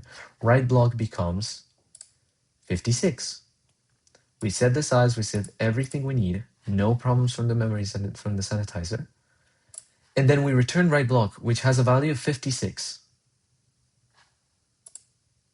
When we return that, res should adopt a value of 56, which it does. And then we return res from partition of worth it. We go, right? It's still in partition of worth it, but we're going to return. And when we return, we should see that the result of right block is 56, because that's exactly what we returned. But it's 0. It stays as 0. Why? So what happens if I rename this to leftover block in contrast to the right block that's later declared here? Will that change things? At this one, I'm just trying. I'm trying whatever. This is very frustrating. It's not supposed to do that. Let's see. Jump, jump, enter. We jump, jump, free block, remove, set it as free. Then we partition worth it. We enter this to see if it takes us to the correct place. We partition the block. Then we continue. And then we notice that right block is 56 at this point in time. We return it. From here, we also return 56. Now leftover block, which is this guy,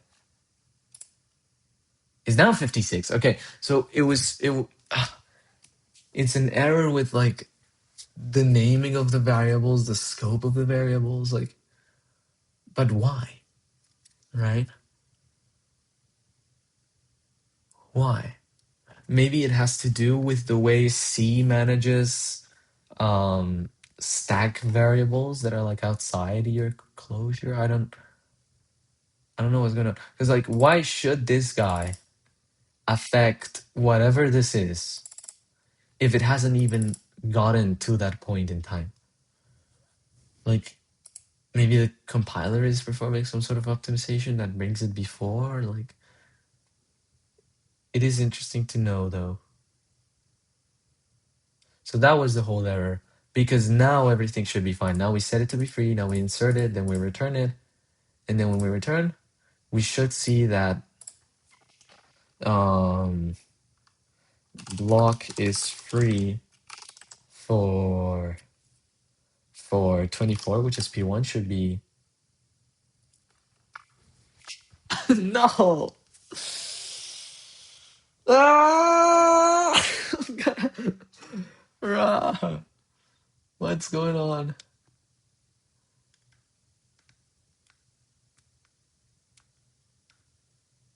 Brother, what's going on?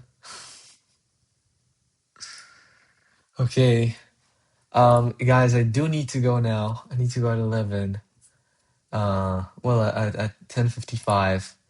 I think we're going to leave it here and really take a look at this tomorrow, because it's one of the weirdest issues.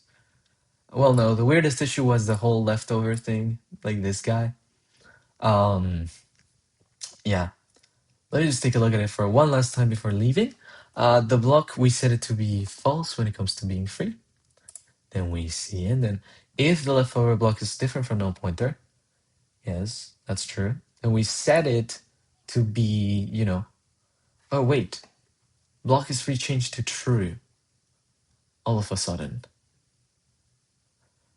So performing partition if worth it damages the state of that block. So there has to be something that we're doing here that is just not correct. And I think when we partition the block, we're able to set the previous free, right? Yeah, set the previous free of the right block to be whether or not the current block is free. Okay, one last look. I know I have to go now, but this is very important. I just don't want it to be very frustrating and then okay. Now look, we enter, right? We continue until we execute partition of worth it here. So it is not free. Continue. And then we should skip all the way until partition block. Nothing has changed yet. Here, we enter. We notice that this thing is not free. Yeah, that's fine. Then we calculate all the stuff that we need. And we know that the right block is going to be number 56. Now the thing is, we set its size. And that, ooh. Setting the size of the block to the size needed. Oh no, that's fine, right? Because then we set the size of right block. Oh my god.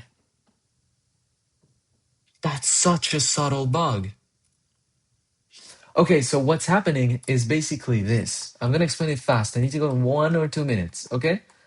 But what's happening is this. We have two blocks next to each other, right? Like, we have one big block. Imagine this was like one big block, right? When we call partition if worth it, I'm gonna put the drawing here on the side to compare with the code. When we call partition if worth it, and then we try and partition this huge block, we determine what the left block is. So say we want a partition here. What that does is it creates a right block, which would be this guy, right? A right block.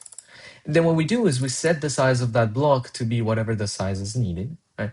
So here, the huge block, we then shrink it to be the left block, leaving the right block free, right? Like, as a different block. The thing is, the way we determine whether or not something is free, remember, is by taking a look at the header of the next block, and looking at its previous free.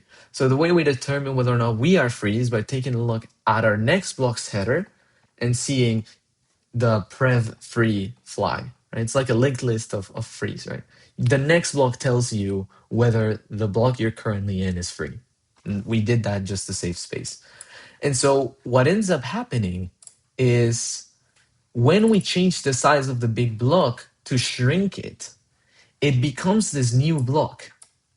So now the header it's pointing to is the header of this guy, which we have no control over since we just created it, or like we have not yet modified at all, instead of the header of whatever block was here that is the correct one. So this one holds the correct information to the previous free, but when we shrink it and then we access set as free to be, right, set the previous free of the right block, so this previous free, to illustrate the current state of the left block, which would be this one. When we do that and we ask block on the left, are you free? The block on the left is going to look at us and our previous free pointer and determine whether or not it's free and tell us that. But it should be looking at this guy instead. So we're doing the operations in the wrong order just because of the way the previous free thing works. Damn, that's kind of crazy. So it is relatively simple. The only thing we need to do is this. There you go. We set the size of the right block. We set its previous free to be that. Then we shrink the actual block after having set up everything in the right block. And after that, we should be fine. Damn. Extremely subtle bugs. Extremely subtle. Like, I don't know how we could have caught that. Anyways, okay, we're gonna do one last test run. I really need to go. But this is exciting because we may have solved the bug. So after this, we should see block is free 24 be false. Perfect, awesome. We continue, we free. No assertion failure. Perfect. Okay, and then we test the Realloc, which we couldn't even get through because free was not available. Okay. Oh wait, sorry. I think I was covering the whole canvas when I was explaining. Oh, that's fine. I mean, yeah, I hope you guys imagine it in your head. Uh, but yeah, all right. Gotta go now, guys. Gotta go. It's really late for me. I really should not have stayed. It's okay. We'll see each other tomorrow. Because streams end at 10 a.m. Now it's 11 a.m. So goodbye, spacekeybits.com. Okay. Bye, guys. Good luck. Good luck with everything. Actually, no. No, we're not done. I want to return the favor of today. Code TK. They rated us, so let's rate somebody. Do we know of channels that are maybe doing coding in C or C++? Maybe you guys know some. But yeah, I have to go now. No.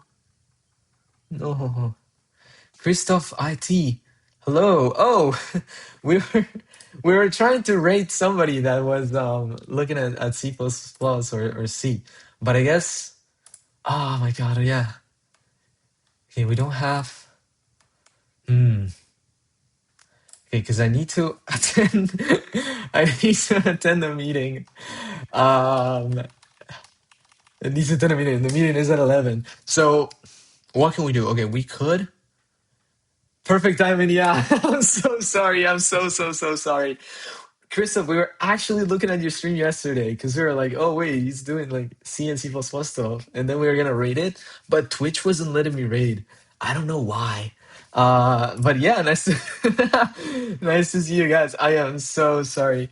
Yeah, it's a double raid, I suppose, because we were trying to return the favor because people have raided me before, and I don't know.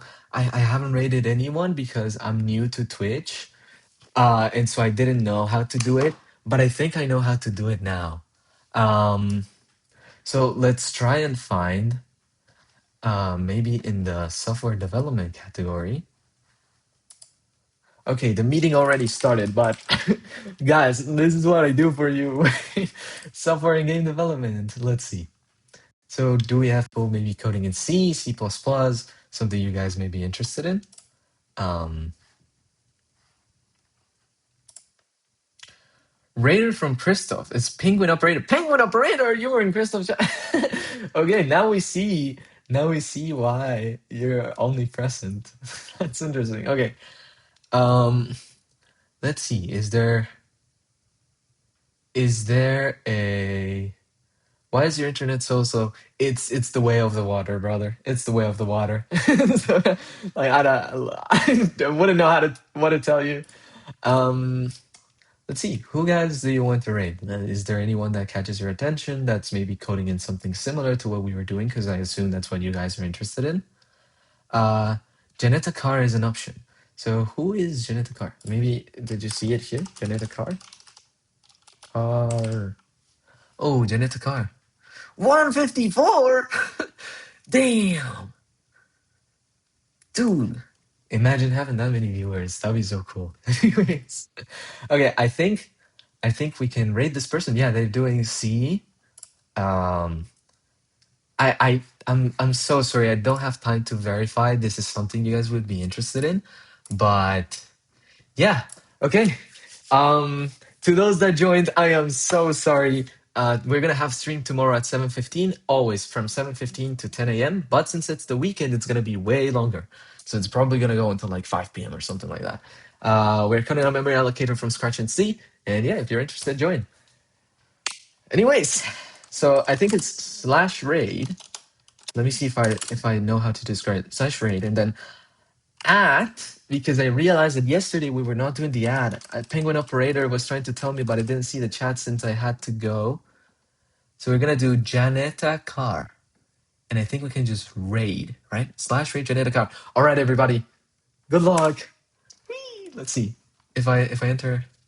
Oh, invalid username. Janetta Carr is not a username. Wait, what? Is slash raid? Wait. Wait. I'm trying to. Okay, I'll show you guys what I'm trying to do. Let me know if this is correct. Like, I am doing.